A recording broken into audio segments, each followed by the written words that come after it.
제목 말대로 중동 정세의 변화와 국제 질서의 재편인데요. 사실은 국제 질서가 재편이 되면서 중동 정세의 변화가 있고 있습니다. 현재 중동 정세 변화, 국제 질서의 변화의 가장 큰 축은요. 시작은 미국의 셰일 에너지 레볼루션입니다. 셰일 에너지 혁명이 일어난 거고, 그리고 에너지 자동차족의 꿈을 이룬 미국이 이제 한 발 더 나가서 미국의 가장 거추장스러운 도전자인 중국을 제압하기 위해서 본격적으로 나서면서 지금 세계 정세가 변하고 있는 겁니다. 그러면 그 설명이 가장 중요한데요. 이 설명이 2023년도의 중동 질서를 봤을 때 에너지는 석유 확인 매장량은 전 세계가 조금씩 더 늘어났는데요. 2022년에 비해서 석유 확인 매장량은 중동이 약간 떨어졌어요. 55.5% 이상이었었는데 다소 떨어졌지만 뭐 별 의미는 없고요. 가스 확인 매장량은 세계 전체에서 차지하는 비율이 좀 더 높아졌습니다. 지금 1년 사이에 2023년과 2022년과 2023년 사이에 가스도 전 세계적으로 더 늘어났고 석유도 더 늘어났어요. 근데 이제 가스는 중동 지역에서 더 늘어났고 석유는 중동 지역 아닌 데서 늘어났기 때문에 확인 매장량은 좀 차이가 있지만 여전히 압도적으로 중동이 높은 거죠. 그러니까 확인 매장량이라는 건 뭐냐면 만약에 전태일 기념관 아래에 석유가 있다고 생각을 해보세요. 그러면 어느 정도 있는지 알 수는 없습니다. 그래서 우리 동해에 뭐가 있다고 얘기했잖아요. 근데 그냥 추측일 뿐이에요. 그럼 확인을 하려면은 직접적으로 여러 가지 계측 방법을 통해서 얼마 있는지 확인한 거를 갖다가 확인 매장량이라고 해요. 이거는 추측량이 아니라 확인한 겁니다. 그래서 확인한 게 더 늘어날 수도 있어요. 왜냐면 탐사 기술이 늘어나니까. 그러니까 제가 90년대에 중동을 대학원생이었을 때 저 스승들이 그 외국에서 공부할 때, 야, 이게 아랍 세계 석유 곧 끝날 텐데 뭐 하는지 모르겠다고 얘기를 했는데, 그때보다 지금 석유가 더 늘어났습니다. 예. 그러니까 석유가 끝나는 시대는 지금 오지는 않고 있고요. 그런데 석유가 많은 게 좋은 거냐? 저는 단도직입적으로 이렇게 말씀을 드리는데, 다른 것도 많고 석유가 있으면 좋아요. 예. 근데 석유만 있으면 이거는 비극입니다. 중동의 비극이 바로 그거예요. 다른 것도 있고 석유가 있으면 문제가 아닌데 다른 건 없고 석유만 있어요. 그러니까 그런데 전 세계가 지금 우리나라에서도 뭐 전기차, 뭐 가스 이런 걸로 다 가려고 그러잖아요. 예. 그러면은 당연히 석유나 가스만 먹고 살던 나라는 석유 판매량이 줄어들 거고 가스 판매량이 줄어드니까 당연히 어려울 수밖에 없는 거죠. 근데 전 세계가 뭐 탄소 중립, 올해도 지금 날씨가 너무 더운 걸 이제 기후변화라고 얘기를 많이 하는데, 이걸 막기 위해서는 어떻게 해서든지, 우리가 화석연료를 덜 써야 된다고 하면은, 쾌적한 환경에서 살 수는 있겠죠, 우리는요. 근데 석유가 많이 나와서 석유를 파서, 가스나 파서 먹고 나는 나라는 이건 비극이거든요. 근데 전 세계가 지금 그거로 가고 있으니까, 이게 이제 변화의 시작이고, 그래서 중동 국가들이 계속적으로 요즘 뭔가를 막 하려고 우리한테 많이 들리는 소식이 어떻게 해서든지 나라의 경제 정책을 바꿔보려고 그러는 거예요. 그러니까 이 나라의 꿈은 뭐냐면 우리는 산유국이 되는 게 꿈인 경우가 많았는데 요즘 저는 산유국 되는 게 별로 좋아하지 않거든요. 솔직한 말로 산유국 안 됐으면 좋겠어요. 그런데 중동은 산유국으로서 앞날이 안 보이니까 어떤 나라가 되고 싶냐면 한국 같은 나라가 되고 싶은 겁니다. 석유 없어도 먹고 사는 나라. 그럼 석유 없어도 국민이 내는 세금, 기업이 내는 세금으로 먹고 사는 나라가 되는 게 이 나라의 꿈이에요. 우리하고 완전 반대죠. 예. 그러니까 석유, 그게 이제 산유국의 비극이라는 겁니다. 그래서 제가 말씀드리지만 석유도 있고 다른 것도 많으면 문제가 아닌데 석유밖에 없기 때문에 그래요. 그러니까 좀 늦은 거죠. 자, 그러면 이 모든 변화의 시작은요, 사실은 미국에서 시작됩니다. 석유가 없었다면 중동은 아프리카와 같을 것이다. 아무도 아프리카에 개입하기 원하지 않는다. 이거는 미국의 전 나토 사령관 웨슬리 클락이 한 말이 유명한 말입니다. 저는 이 말을 되게 좋아해요. 중동이 왜 중요하냐? 석유 때문에. 예. 막말로요. 만약에 팔레스타인이 아프리카에 있다면 아무도 관심 안 가죠. 예. 팔레스타인에 있다면. 근데 팔레스타인이 아니라 중동에 있잖아요. 중동에 있는데 왜 그러면 뭐 아프리카에 있으나 중동에 있으나 차이가 뭐가 있느냐? 팔레스타인 문제가 다른 중동국에 영향을 줘서 에너지 자원의 문제를 일으키니까. 그래서 막말로 얘기해가지고 팔레스타인 문제 없을 수 있습니다. 만약에 이스라엘 사람들이 살던 곳이 지금 팔레스타인이 아니고 아프리카에 있었다면 누가 관심 가져요? 아무 관심 안 가집니다. 지금도 아프리카에서 많은 사람이 죽고 가는데요. 신문에 한 줄이라도 나옵니까? 안 나와요. 중동은요. 석유 때문에 나옵니다. 석유 때문에. 그리고 중국이 막 아프리카에 진출한다고 했었을 때 설계 소개해가지고 우리도 해볼까 했던 게 아프리카에 뭔가 나오기 시작하니까 그랬던 거예요. 그러니까 중동이 중요한 이유는 단 한 가지밖에 없습니다. 석유입니다. 이슬람 중요하지 않습니다. 석유가 제일 중요합니다. 그동안 석유가 나왔기 때문에 석유가 너무 중요하기 때문에 미국이 여기에 관심을 많이 가졌던 거죠. 그러면 지금은 관심 안 가느냐? 관심 안 가져도 될 정도로 미국에서 석유가 나옵니다. 지금 이 그림 보이시죠? 예, 1등이 미국이잖아요. 예, 2등이 러시아고 3등이 중국이에요. 이건 무슨 얘기냐면 석유만 가지고 미국은요 2011년부터 세계에서 가스를 가장 많이 생산하는 나라입니다. 2011년 전까지는 누가 1등이었냐면 러시아가 세계 1위였어요. 미국이 제꼈습니다. 세계 최대 석유 생산 국가는요 사우디아라비아였습니다. 그런데 2018년에 미국이 사우디아라비아를 제치고 세계 제1 석유 생산국이에요. 그러니까 2018년부터는요 석유와 가스를 합쳐서 세계에서 가장 많은 에너지를 생산하는 국가는 미국입니다. 미국이에요. 선생님들께서는 다 연배가 있으시니까 1973년 석유 파동 다 기억하시죠?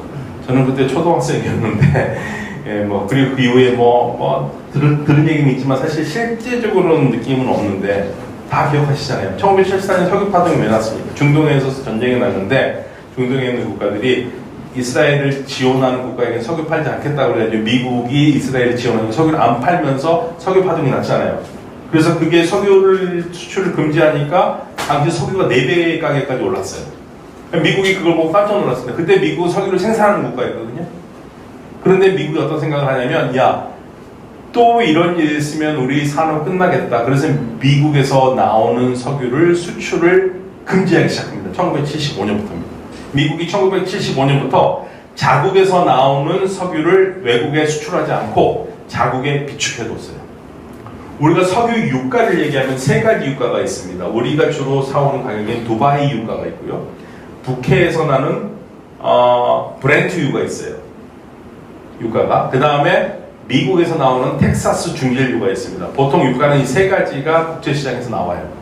그러니까 그전에는요 텍사스 중진유 가격이 1배럴당 얼마라는 걸 알고 있지만 그거는 미국 사람 외에는 다른 나라에게 별 의미가 없어요.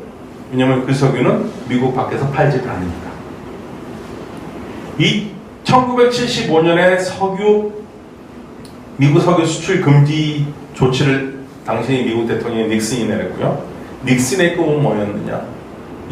우리가 중동에 의존하지 않고 석유를 미국에서 나오는 걸로 자급자족할 수 있는 그 꿈이 미국의 꿈이었어요. 그러나 75년 이래로 미국은 그걸 가능하지가 않았거든요. 미국에서 나온 석유가 부족하니까 중동에서 석유를 수입할 수밖에 없는 거고 계속 그런 악순환이 됐었거든요. 그렇던 미국이 40년 만인 2015년에 석유 수출 금지 조치를 깨고 미국 석유를 수출하기 시작합니다. 2015년부터. 그건 무슨 말입니까? 미국이 석유가 넘치기 시작한다는 얘기예요. 우리가 하루에 수입하는 석유가 280만 배럴, 290만 배럴 되거든요. 우리가 수입하는 석유에 가장 많이 수출하는 나라는 사우디아라비아입니다. 30% 정도 돼요. 2등이 어딘 줄 아세요? 우리가 석유를 사오는 국가 중에서 2번째로 석유를 많이 사오는 국가. 미국입니다. 미국이에요. 10%예요. 미국이 우리에게 중요한 석유 수입국이 됐어요. 예, 우리는 중동 석유에 대한 의존도를 낮추기 위해서라도 미국 석유를 더 늘리고 있어요. 그런데 이제 지금은 중동 석유가 우리가 2021년에 역사상 처음으로 우리 전체 석유 수입량의 60% 조금 아래 59. 이렇게 59, 반올림하면 60대지만 59%로 떨어진 게 처음으로 중동에서 석유를 사오는 게 2021년에 처음으로 60% 아래로 떨어졌습니다. 그래서 우리가 만세를 불러서 야, 우리 이렇게 되면 앞으로 중동에 무슨 일이 있어도 중동 석유를 의존도가 낮추니까 이렇게 가면 잘만 가면 더 갈 수 있겠다 했었어요. 웬걸요? 2021년에 우크라이나 전쟁이 일어났잖아요. 네, 그러면서 어떻게 됩니까? 러시아에서 석유 사오는 게 금지되잖아요. 그러니까 다시 중동 석유 의존도가 높아져서요. 2023년에 우리가 수입한 석유의 70%가 중동에서 70%. 러시아께 줄어드니까 당연히 러시아에서 들어오지 못하는 걸 다른 데서 벌충해야 되니까 중동에 올라가는 수밖에 없는 거예요. 그러니까 러시아 석유가 다시 들어오기 전까지는 중동 석유는 계속 올라갈 수가 없습니다. 지금 70%가 중동에서 와요. 그러니까 만약에 중동에서 무슨 일이 있다, 유가가 흔들린다, 석유가 중동에서 들어오니까 어렵다, 그러면 이제 자동차 집에다 놓고 다녀야 되는 거예요. 네, 휘발유 가격은 뭐 기본적으로 2,000원 다 넘을 거고요. 고급 휘발유가 아니어도. 네. 그래서 여전히 우리는 에너지에 의존하고 있다. 그런데 궁금하지 않습니까? 왜 갑자기 미국이 세계 에너지 생산국으로 오느냐? 이게 셰일 에너지 혁명입니다. 이걸 이해하지 못하시면 현대 세계의 중동 변화가 아니라 전 세계 변화를 이해를 못해요. 셰일 에너지라는 게 뭐냐면요, 영어 알파벳 A자를 생각해 보십시오. 대문자 A. 석유는요, 지하에 A자 구조에 있어요. 지하에 석유가 있는 구조가 A자 구조예요.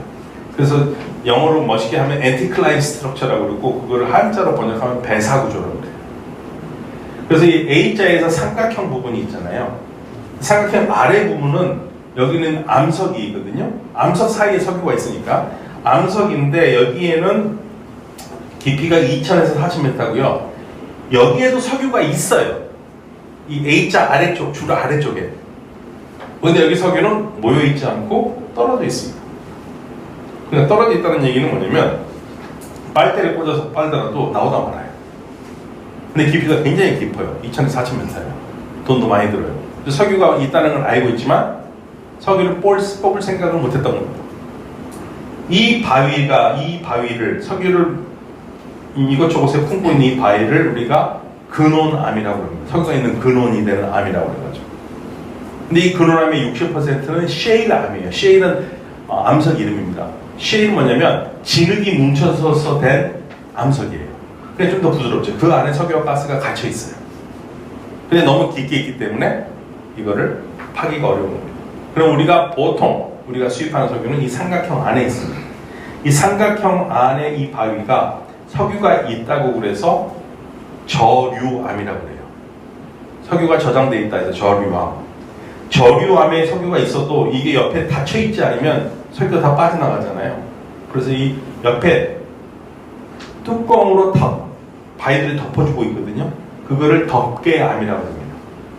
그러니까 덮개암이 막아준 저류암 속에 석유가 있는데, 석유는 가벼우니까 잘 무거운 물이 있고, 그 위에 석유가 있고, 그 위에 가스가 있어요. 그래서 석유를 만약에 잘만 찾아서 뽑아내면 제일 먼저 가스가 나옵니다. 처음에는 이 가스를 어떻게 쓸 줄은 몰랐고 너무 독해서 사람들이 죽기도 했습니다. 근데 지금 이제 가스 잘 쓰고 있죠. 그 다음에 가스 나온 다음에 석유가 나와요. 그러면 이제 비지 않습니까? 그 비어있으면 나중에 문제가 생기니까 물을 집어넣어서 채웁니다. 그 암석의 부분은. 그게 우리가 흔히 쓰는 일반적인 석유예요. 이 석유가 운이 좋으면은 이제, 만약에 우리 동해바다에서 그렇게 있을 수 있거든요. 그래서 잘만 꽂으면 왜 나오는 거예요. 당연히 바다에서 있는 석유와 바다 아닌 데서 석유의 생산 단가는 당연히 바다에서 나는 게 더 비싸요. 뭐 바다에서 뭔가 시설을 해야 되니까. 땅에서 나는 게 더 싸고요. 그리고 우리는 석유가 잘 안 나오는 구조죠. 석유가 나오는 지역은 대체적으로 예전에 다 바다였어요.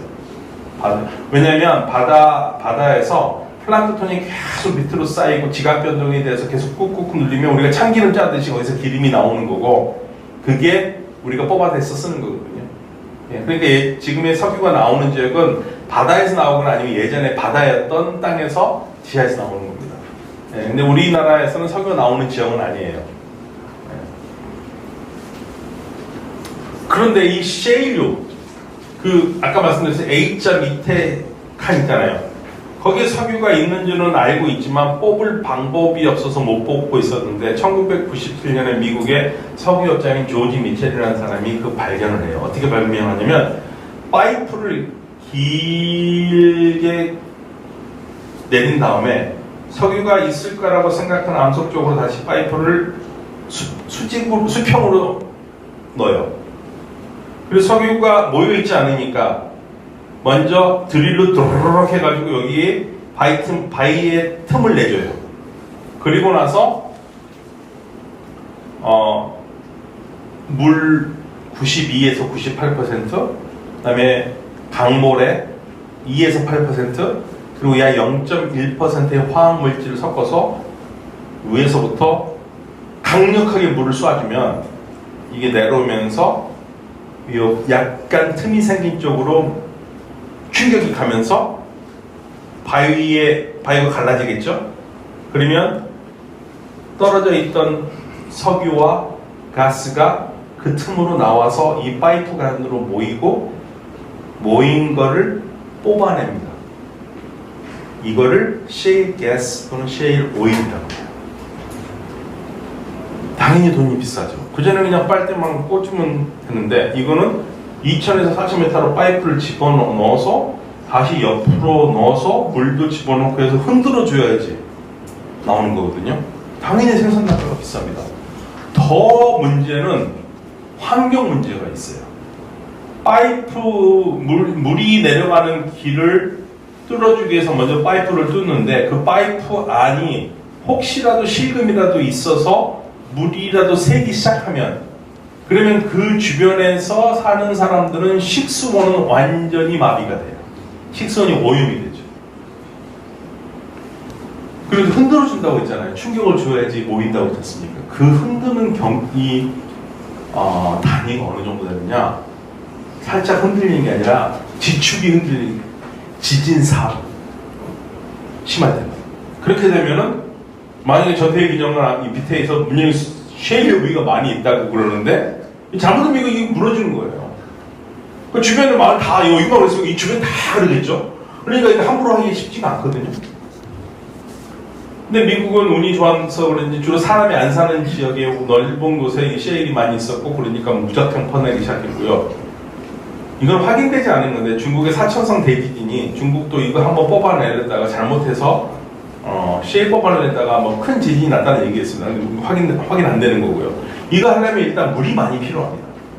물이 많이 필요하고요. 그래서 이 기술이 있어야 되고 물이 많이 필요한데 이걸 할 수 있는 나라가 별로 없어요. 미국밖에 없습니다. 호주도 굉장히 많아요. 중국도 많은데 이런 조건들 때문에 못하고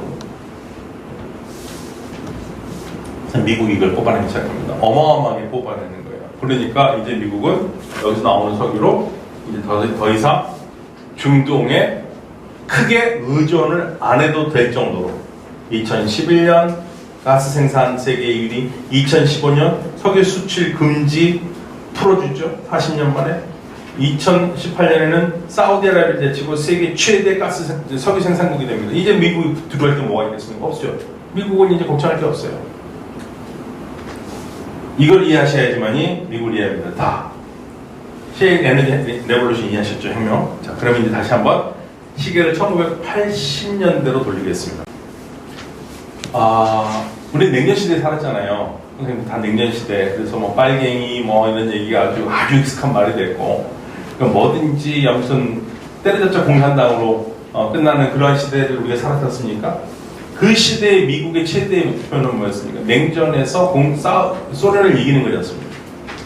소련 냉전 시대에 소련을 이기는 건데, 냉전 시대에 소련을 이기려고 하니까 미국한테 굉장히 필요한 나라가 하나 있죠. 중국이었습니다. 다행히도 미국이 너무나 행복하게도 중국과 소련이 사이가 좋았다면 미국 굉장히 힘들었을 거예요. 근데 중국과 소련이 사이가 안 좋거든요. 같은 공산국가지만. 그래서 미국이 그거를 이용합니다. 키신저가. 그래서 적어도 우리가 소련하고 싸울 때 중국이 소련 편을 안 드는 것만 해도 우리가 성공이니까 중국을 미국 쪽으로 끌어당겼어요. 그게 그 유명한 미중 수교죠. 1979년 1월 1일에 미중 수교를 합니다.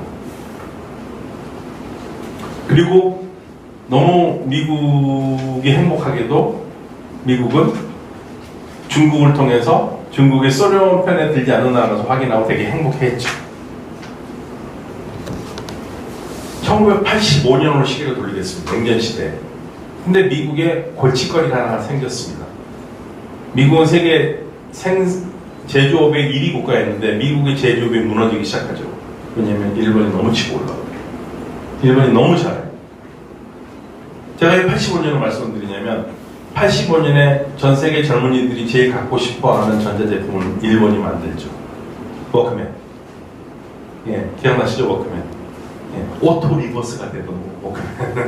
요즘 학생들 테이프, 카세트 테이프 하면 못 알아들어요. 카세트 테이프가 뭐냐고 하는 친구들도 있고 소니가 뭔지 모르는 친구들도 있어요. 세상이 이렇게 변했습니다. 우리 때는 삼성이 소니를 이길 수 있을까라고 생각을 못 해봤었던데 그때 1985년에 일본이 소니가 워크맨을 만드는데 그 가격이 30만 원이었습니다. 전 생산 가격이 30만 원 좀 넘었어요. 제가 왜 이 말씀드리냐면 당시 대학교 등록금이 우리나라에서 사립대학교가 1학년 신입생이 내는 게 입학금 10만 원 합쳐서 60만 원을 냈습니다. 그러니까 지금으로 따지면은 뭐 500만 원인데 그게 한 250만 원 정도 되는 거예요. 일반인 사기 어렵죠. 예, 그러나 당시 대학생들이 제일 갖고 싶어 했던 겁니다. 그때 우리 기술이 얼마큼 후졌느냐. 삼성에서 그 대리, 그걸 소니 워크맨에 맞선다고 하긴 좀 그렇지만 소니 워크맨과 비슷한 거 만들었다 해서 낸 게 삼성의 마이마이입니다. 2만 원에서 3만 원이었고, 문제는 음질 차이가 하늘과 땅 차이죠. 그래서 삼성 워크맨을 들고, 삼성 마이마이를 듣고 있는 친구가 삼성 마이마이만 들어야지 소니 워크맨 잠깐 듣고 나면은 내 삼성 마이마이를 발로 밟아서 깨부치고 싶을 정도로 음질 차이가 많이 났죠. 네, 가격 차이도 많이 났죠. 그게 이제 87년 되면 가격이 떨어져서 남대문 도깨비 시장에서 18만 원에서 20만 원에 팔았어요. 현금으로. 90년대도 있고. 그게 이제 소니 워크맨과 아이와 워크맨이 이렇게 많이 팔렸죠. 대승도. 일본이 따라오는 속도가 너무 빨라서 미국이 제조업에서 안 되게 됐죠. 근데 일본은 당시에 엔저를 이용해서 1달러가 250엔 정도 됐으니까 그걸로 질 좋은 제품을 미국에 강력하게 밀어냈고 미국 사람들의 마음을 다 사로잡았죠. 미국이 도저히 그건 못 갈 수 없다. 그래서 1985년 9월에 뉴욕 플라자 호텔에서 서방 선진국 5개국, 미국, 영국, 프랑스, 독일, 일본 재무장관과 중앙은행장이 모여서 환율 강제 조정을 합니다. 그래서 일본의 엔화가 1달러에 250엔이었던 게 두 달 만에 150엔, 120엔까지 떨어져요. 그게 무슨 말이냐면 엔화가 비싸지잖아요. 그럼 당연히 일본의 수출은 힘들죠. 예, 그러면서 미국이 일본을 효과적으로 제어를 합니다. 그리고 그 당시에 한국과 대만의 반도체 사업을 뛰어들 수 있도록 미국이 도왔죠. 일본을 견제하기 위해서. 제가 왜 이런 말씀드리냐. 1985년 기점에서 일본의 GDP가 세계 2위였거든요. 미국 다음으로. 일본의 GDP가 미국의 몇 퍼센트인 줄 아세요? 2위니까 70%. 에이! 70%면 그 전에 죽였죠. 33%. 일본의 GDP가 미국의 33%예요. 제가 누가 37%라고 그러니 그래가지고 다시 한번 제가 월드뱅크 기록을 봤거든요. 그래서 비교해봤더니 반올리면서 33%입니다. 세계 2위 경제가. 근데 미국은 그 일본이 따라오는 거를 가볍게 환율 조정으로 죽였어요. 제가 왜 이번에 말씀을 드리냐면 미국의 고민이 바로 거기에 있습니다. 1989년에 베를린 장벽이 무너졌잖아요. 그렇죠? 예, 베를린 장벽이 무너졌습니다. 그럼 냉전은 끝납니다. 90년에 소련 체제는 무너졌고 91년이 되면 우리가 알고 있는 탄 국가들 있지 않습니까? 중앙아시아에 전부 다 독립을 하죠. 냉전은 무너졌고 미국은 냉전의 승자가 되었고 미국은 90년대에 뭐라고 그랬습니까? 우리 미국은 동시에 두 곳에서 전쟁에도 다 이기는 나라라고 했을 때 그 어떤 나라도 거기에 토를 달지 않았어요. 미국은 충분히 그러고 두 개가 뭐냐 세계 해계도 이기겠다. 미국이 압도적인 국방력을 가지고 있었고 미국은 슈퍼파워였습니다. 1990년에 중국의 GDP가요, 미국의 6%입니다. 신경 안 써도 되겠죠? 2000년에 중국의 GDP는 12%입니다. 신경 쓸 필요가 있을까요? 없죠. 미국은 중국이 세계의 공장 역할을 하기 말했습니다. 싼 물건을 많이 만들어내서 세계에 뿌리는 걸. 우리가 92년에 중국과 수교하잖아요. 92년에 중국 수교했었을 때 제 주변에 있었던 분들도 많이 중국에 뭐 비즈니스 하신다고 막 나왔다고 오시면서 하시는 말들이 중국에 대한 얘기는 다 더러운 얘기밖에 없어요. 중국 너무 더럽다. 얘는 화장실 문 열어놓고 화장실을 응하는데 서로 얼굴 보고 싸더라. 뭐 이런 얘기밖에. 중국이라는 나라는 도저히 상상을 초월한, 그러니까 이 나라가 발전할 거라고 상상을 못한, 언제까지나 그냥 우리 밑에 있을 것 같은 그런 느낌. 아마 미국도 마찬가지였을 거예요. 그런데 2000년에 들어와서 미국이 치명적인 실수를 3가지를 합니다. 첫 번째, 2001년 9.11 기억나시죠? 네, 9.11. 네, 9.11 때 오사마 빈라덴을 잡는다고 아프가니스탄에 들어가죠. 잡지도 못했습니다. 이번에 하마스 공격에 이스라엘이 막 반응을 하니까 바이든이 뭐라고 그랬냐면, 야, 진정해라. 냉정하게 생각해라. 우리도 9.11 때 그랬다. 9.11 좀 더 냉정했어야 된다. 그리고 공격 당해가지고 조금 가라앉힌 다음 했어야 되는 건데 너무 흥분한 상태에서 아프가니스탄을 침공을 했잖아요. 예. 근데 그거 하지 말았어야 됐다는 게 바이든의 얘기예요. 근데 미국은 했죠. 잡지는 못했습니다. 그러면 어느 정도 나와야 되는데 미국이 들어가서 나오질 않았어요. 이게 첫 번째 실수입니다. 그 전쟁이, 그 군대가 어디 빠집니까? 2021년에 빠집니다. 20년 만에 빠집니다.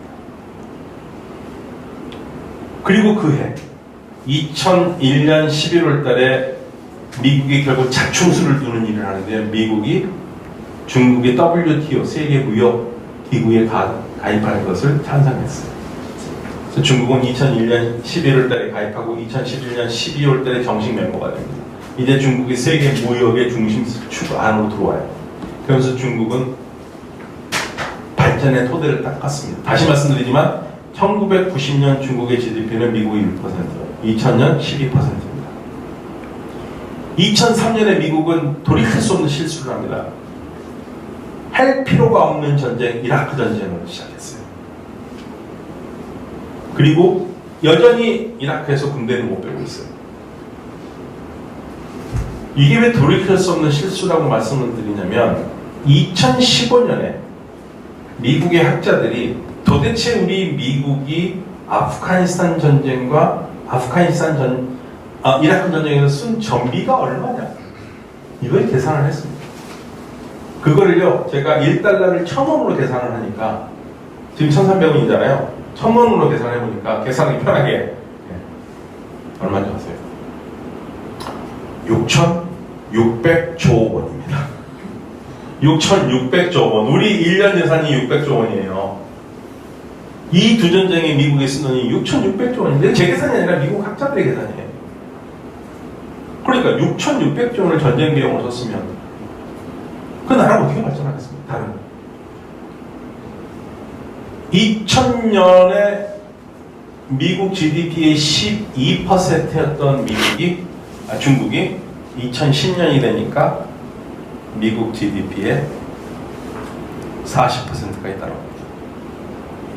1985년에 미국이 일본을 밟을 때 일본의 GDP는 33%라고 말씀드렸잖아요. 그럼 2010년이면 이제 미국이 일본을 밟듯이 중국을 밟아야 되는 시점에 왔어요. 그리고 2011년 10월 달입니다.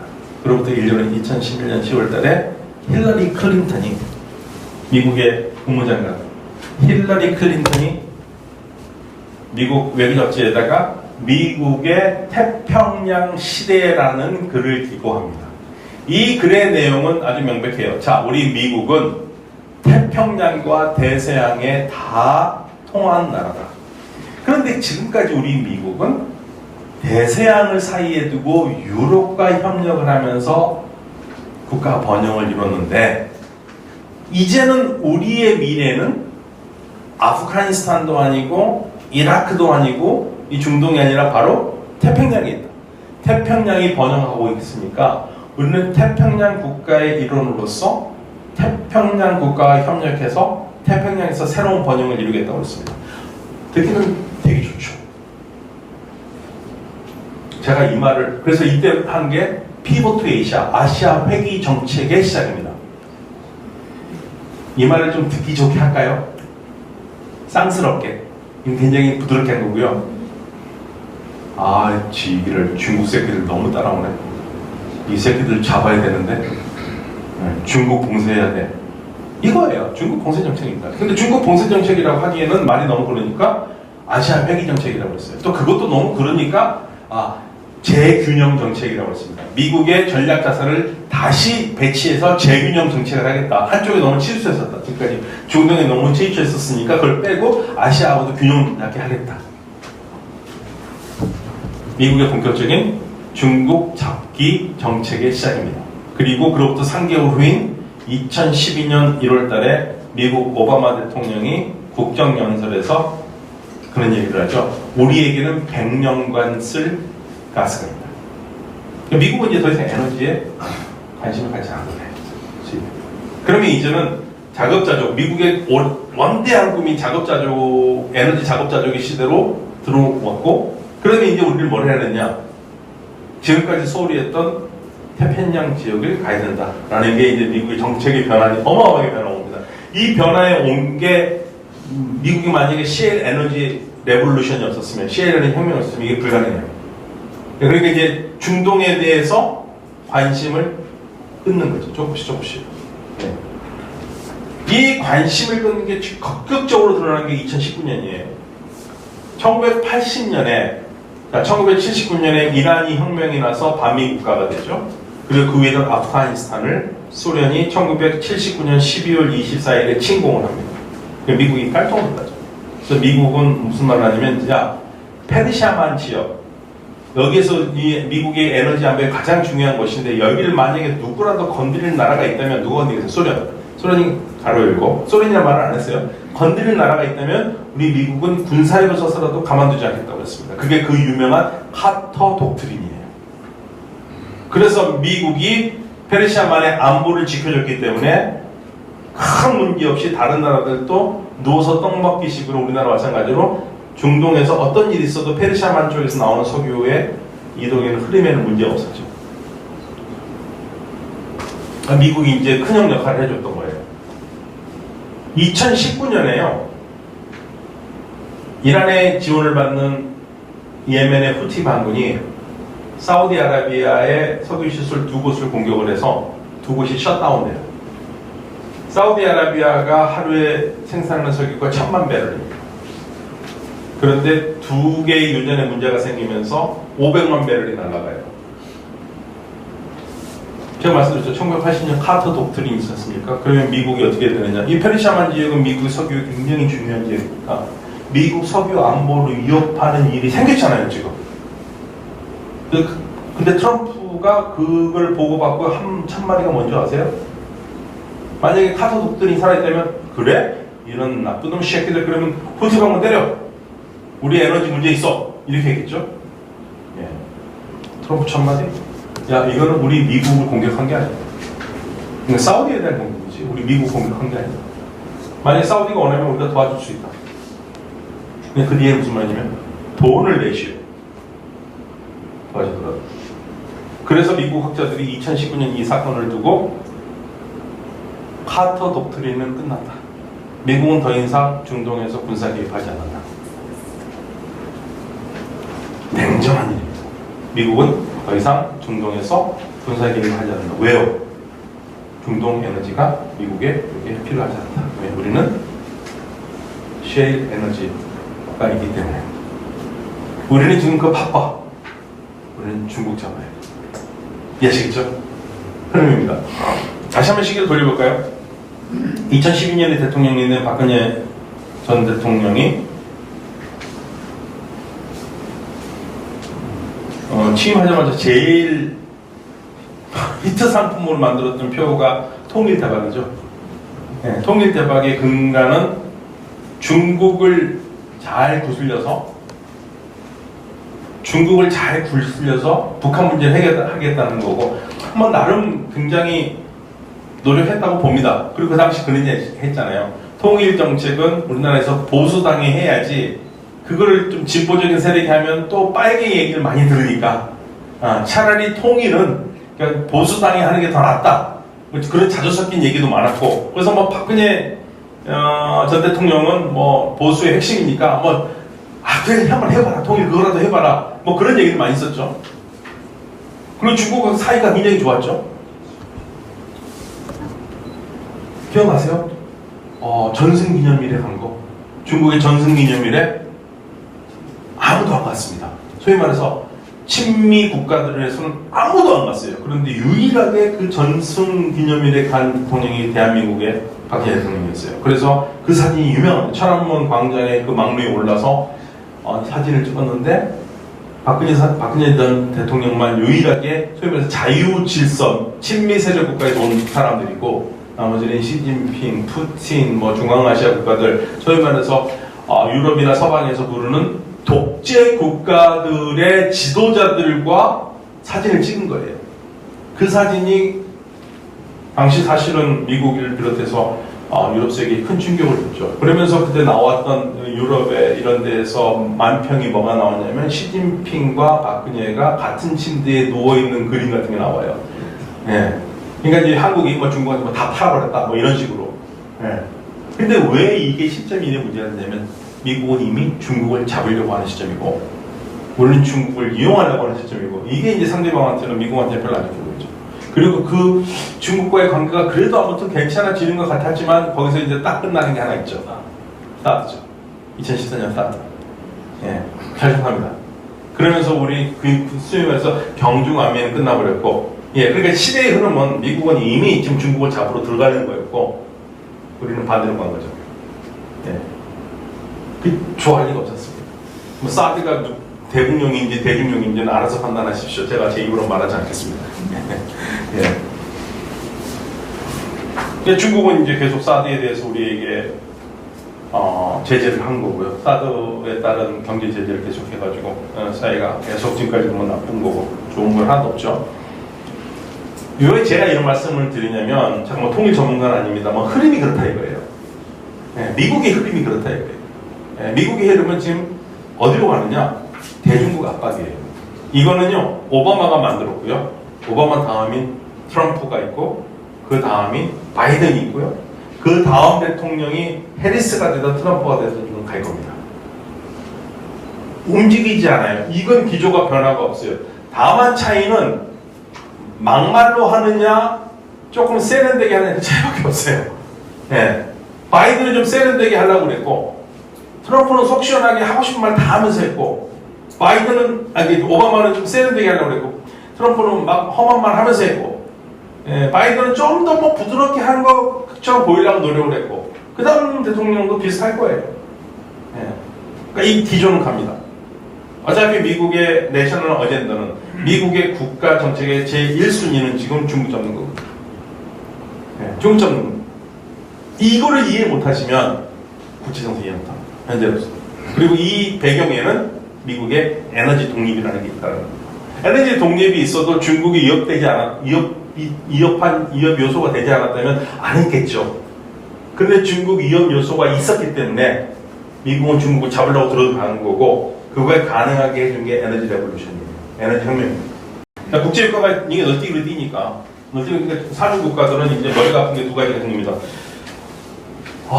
미국이 셰일 에너지를 생산하잖아요.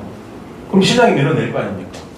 그럼 미치고 펄짝 뛰죠. 아니, 지금 우리가 팔아도 지금 힘들어 죽겠는데 여기 시장을 교란하는 미국의 셰일 에너지가 나오니까 시장은 당연히 흔들 수밖에 없죠. 그러면 에너지가, 만약에 제가요, 선생님들께서 석유를 많이 생산하는 건데 갑자기 생산을 제대로 안 하고 있었던 제가 석유 생산하면서 석유 시장에 나오기 시작한다 그러면 저를 어떻게 해서든지 죽여야 될 거 아닙니까? 예. 죽이려면 방법은 두 가지예요. 딱 보니까 현도 저 CL 에너지가 저거 생산 단가가 높아, 쟤는 원가가 높으니까 에너지 유가가 높아가면은 유가가 떨어지면 쟤는 망해. 예. 그러니까 처음에 셰일 에너지를 생산했을 때 원가는 95달러까지도 됐거든요. 그런데 이제 이것저것 다 하다 보니까 60달러까지 내려왔고요. 그러니까 이 에너지가 당시 유가가 1배럴에 60달러면은 제가 셰일 에너지를 생산하는 사람이 의미가 없고, 제가 생산 단가가 60달러인데 시장 가격이 70달러, 80달러면 해볼만 하죠. 그럼 밀어내죠. 예. 그러니까 전통적인 석유 생산하는 국가는 이 새끼 봐라. 이 새끼 죽이려면은 내가 조금 피를 보더라도 이걸 확 내려가지고 이게 생산을 못하게 해야겠다. 이렇게 나온 거 아닙니까?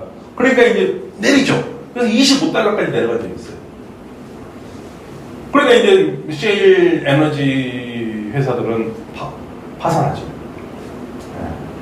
그래서 좀 피를 보게 했어요. 그렇지만 전부 다 피 본 건 아니에요. 응? 내려? 그러면 살짝 참았다가 또 오를 때까지 내고, 그리고 기술력을 개발해서 생산 단가를 40달러까지 낮추면은 가능한 거죠. 자, 문제는요. 셰일 에너지 하는 사람들은 파산하거나 좀 기다리거나 하면 되는데, 문제는 얘네 죽이겠다고 유가를 25달러가 내리면 석유밖에 먹고 살 게 없는 나라가 살 수가 있겠습니까? 얘네들도 힘들어요. 네. 그러니까 산유 국가들이 뭐를 하냐. 석유에서 나오는 수입이 줄어드니까 국고가 줄어들잖아요. 그래서 없던 세금을 만듭니다. 부가가치세를 처음으로 2016년인가 UAE가 도입을 해요. 없었거든요. UAE에서 물건 사면 그냥 그 가격, 써있는 가격에서 샀는데 여기다 세금을 5% 붙여가지고 팔아요. 왜 그래 됐습니까? 돈이 모자랍니다. 돈이 모자랍니다. 사우디도 따라서 합니다. 사우디는 15%예요, 부가가치세가. 우리는 10%인데 15%예요. 산유국가가 그런 일이 없었거든요. 그만큼 에너지 갖고 살기가 어려워진 거예요. 문제가 생겨요, 이제는. 그럼 이들은 다시 말씀드렸지만 석유만 갖고 의존해서는 안 된다는 것을 알게 되고, 이 유가를 보시면 유가가 이렇게 널뛰면 그 나라의 경제가 유가에 의존해서 움직이는데, 그러니까 예를 들면 우리는 내년 예산을 하면은 서울시든 뭐 정부 예산이든 간에 올해 세금이 얼마큼 거쳤고 그 돈을 가지고 내년 예산을 짜잖아요.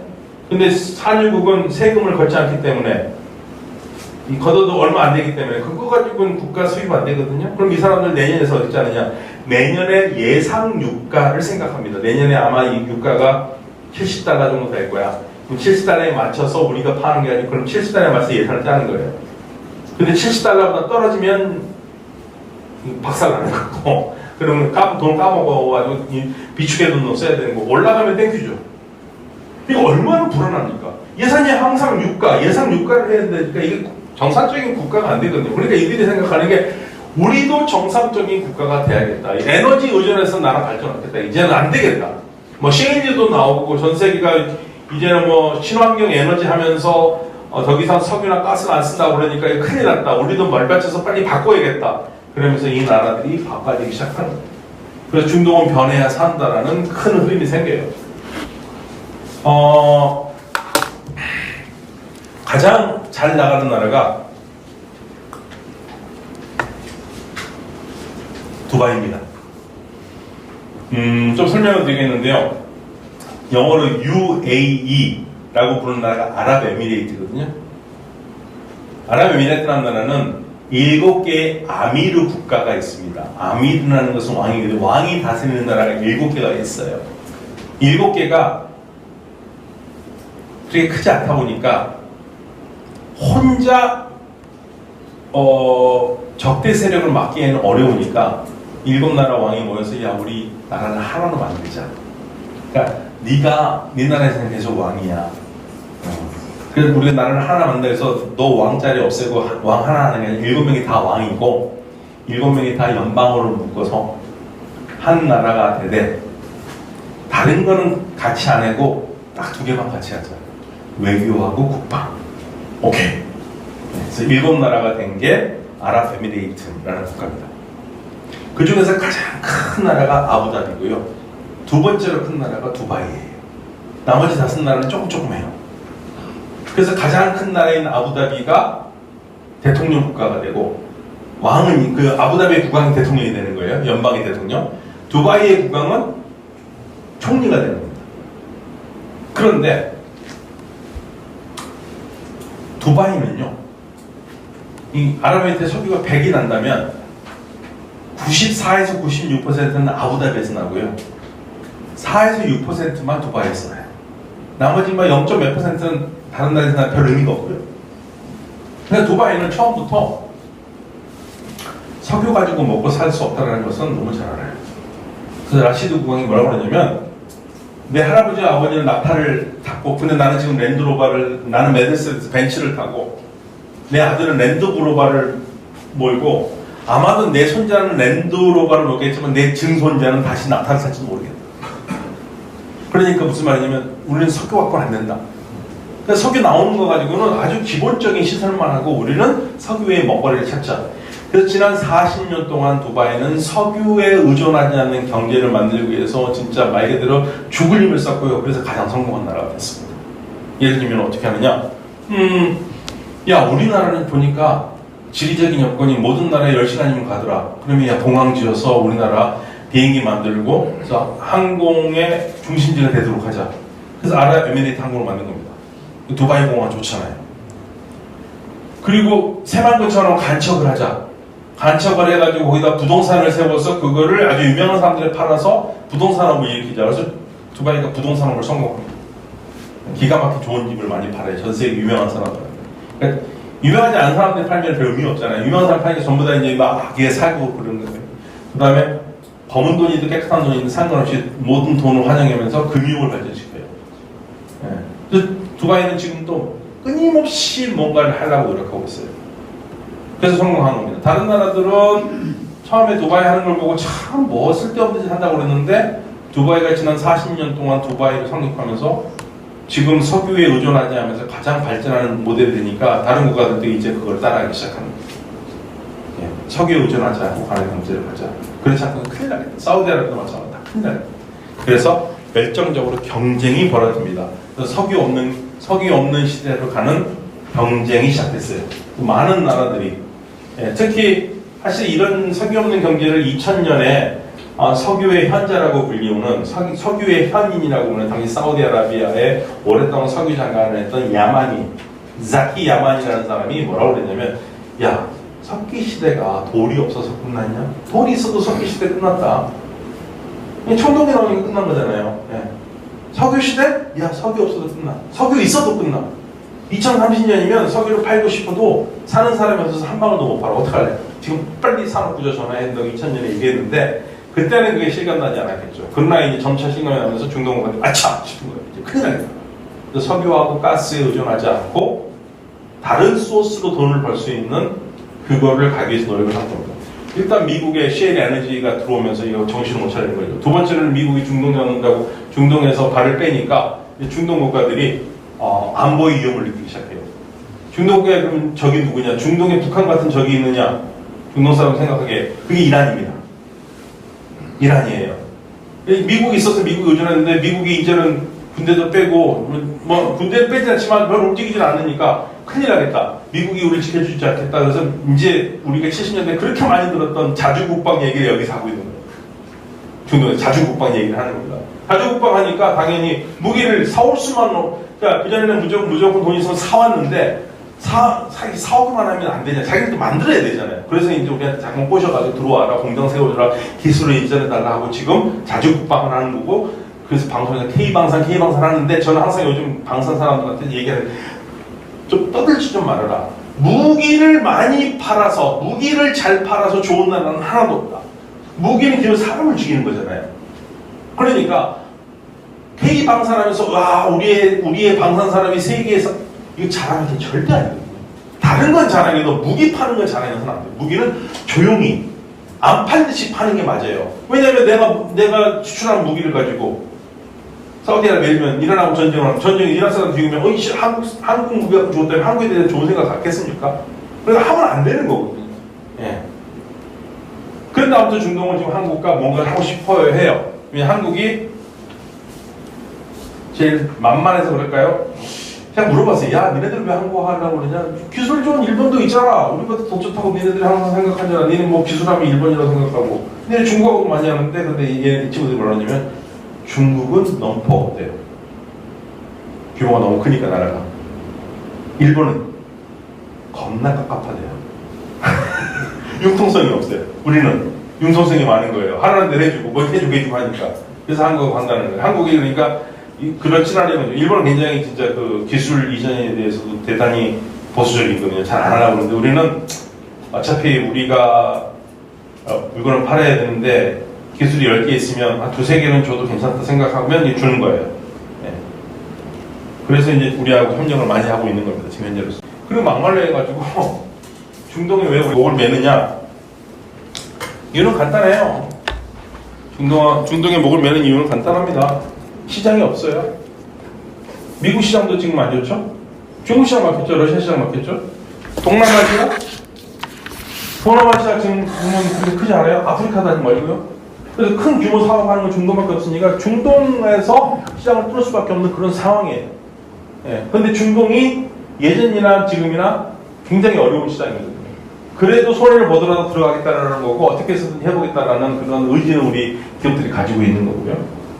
근데 이제 중동은 지금 말씀드렸듯이 미국도 나간다고 그러고 미국도 별로 신경 안 쓴다고 그러고 셰일 에너지가 막 들어와서 시장을 오고 그러면 우리도 바꿔야 되겠다. 빨리 경제 발전해야겠다. 경제 발전해야 되는데 그동안 싸웠던 이란과도 손잡은 겁니다. 야 싸우지 말지. 바쁘니까. 이란도 자기들 싸우는 거 원하지 않으니까. 그래서 여기는 서로가 좋아서 평화를 유지하는 게 아니라 바빠. 우리 경제 발전해야 돼. 이 경제 발전해야 되고 뭐 세워야 되는데 갑자기 누가 뭐 미사일 날리면 이거 어떻게 되겠습니까? 아무도 투자 안 할 거 아니에요. 그러니까 싸워가지 않는 세상으로 가겠다. 우리는 아주 사랑하진 않지만 그렇다고 해서 이웃을 바꿀 수 없잖아요. 딱 2016년에 오바마가 그런 얘기 했어요. 사우디한테도. 야, 이란 니네 이웃을 바꿀 수 없으니까 좀 차갑게라도 평화를 해라. 그때 했는데 사우디가 뭐라고 그래요? 사우디 주변 국가들이 오바마가 꼴보기 싫으니까 너 같으면 니네 옆집에 강도가 있는데 걔하고 친하면서 지내겠냐? 이런 식으로 얘기를 한 거예요. 그런데 7년 후인 지금은 오바마가 하자는 대로 오바마가 얘기했던 대로 주변 국가들과 싸우지 말고 잘 가겠다는 거예요. 좋아서가 아니라 지금 내 발등에 불이 떨어졌어. 우리는 새로운 국가를 만들어야 돼. 경제 발전. 차갑게 가는 거고 탈화석연료 산업 다각화를 해야 되는 거고 지금 중동의 키워드는 산업 다각화입니다. 그리고 경제 우선 실용주의입니다. 이스라엘 팔레스타인 문제 어떻게 야 그런데 우리 다 해봤어. 팔레스타인 문제 해봤고 근데 지금은 사실 중동 국가들이 왜 팔레스타인 문제에 대해서 지금 얘기를 별로 안 하느냐 지쳤어요. 네. 우리 한국 국민들이 지금 남북 문제 별로 신경 안 쓰는 건 똑같아요. 누가 신경 쓰는 거예요? 안 쓰잖아요. 네. 요즘 통일 얘기하면 누가 지금 헛소리 지금 힘들어 죽겠는데 그러잖아요. 똑같아요. 중동 국가들도 수없는 시간 동안 1945년, 48년 이래로 팔레스타인을 지원하고 많이 했는데 일단 문제가 뭐냐 팔레스타인 지도층이 문제가 있어요. 그러니까 아랍 국가들이 많이 지원을 했는데 우리가 그동안 지원을 한 돈이 얼만데 그 돈 다 어떻게 하고 아직까지도 이렇게 했느냐 이게 이제 열이 받는 거고 두 번째로는 팔레스타인 사람들은 가슴이 아픈데 하마스 쟤들은 아니에요. 왕정 국가들이 하마스는 아니에요. 하마스에서 한마디도 안 해요. 어디 보셨어요? 하마스의 노력을 지지한다는 거 보셨어요? 하마스 극도로 싫어합니다. 이유가 있어요. 팔레스타인 자치정부가 있고 가자를 통치하는 하마스가 있는데 둘은 똑같이 팔레스타인 국가 건설을 꿈꿔요. 그런데 그 국가가 다른 국가예요. 즉 팔레스타인 요르단강 서안 지역에 있는 팔레스타인 자치정부 이 사람들이 생각하는 국가는 세속 국가입니다. 압도적인 다수가 무슬림이지만 팔레스타인의 크리스천도 많거든요. 굉장히 오래된 크리스천 많습니다. 크리스천 역사 가장 오래된 곳입니다. 그 통일 국가에서는 그 국가가 이슬람 국가가 아니에요. 세속 국가예요. 그러니까 무슬림이 다수 국가이긴 하지만 크리스천들도 똑같이 1등 시민으로 같이 살 수 있는 국가고 하마스가 얘기하는 국가는 이슬람 국가예요. 이슬람 국가라는 얘기는 무슬림 다수 국가하고 이슬람 국가는 다릅니다. 이슬람 국가에서 크리스찬은 2등 시민인 거예요. 그리고 하마스가 생각하는 이슬람 국가는 공화정이에요. 이스라엘이 제일 싫어하는 게 왕정입니다. 근데 지금 중동 국가들 사정은 다 왕정이잖아요. 좋아하지 않죠. 왕정은 타파의 대상이거든요. 그래서 이 왕정 국가 중에 유일하게 하마스를 봐주는 나라가 까따르인데, 까따르는 그럼 왜 하마스를 봐주느냐? 까따르는 조그만 나라입니다. 까따르는 얼마큼 작느냐? 전 국민이 250만인데 자국민은 35만이에요. 나머지 200만 이상은 다 외국 노동자입니다. 화이트 컬러든 블루 컬러든. 이 나라는 가스가 어마어마하게 많아서 1인당 국민소득이 1억 원 정도 되기 때문에 거기 국민한테는 아무것도 안 해도 평생 살아요. 예, 나라에서 공부하면 돈 다 대주고 시켜준다고 해도 공부는 안 해요. 할 필요가 없죠. 뭐로 해요?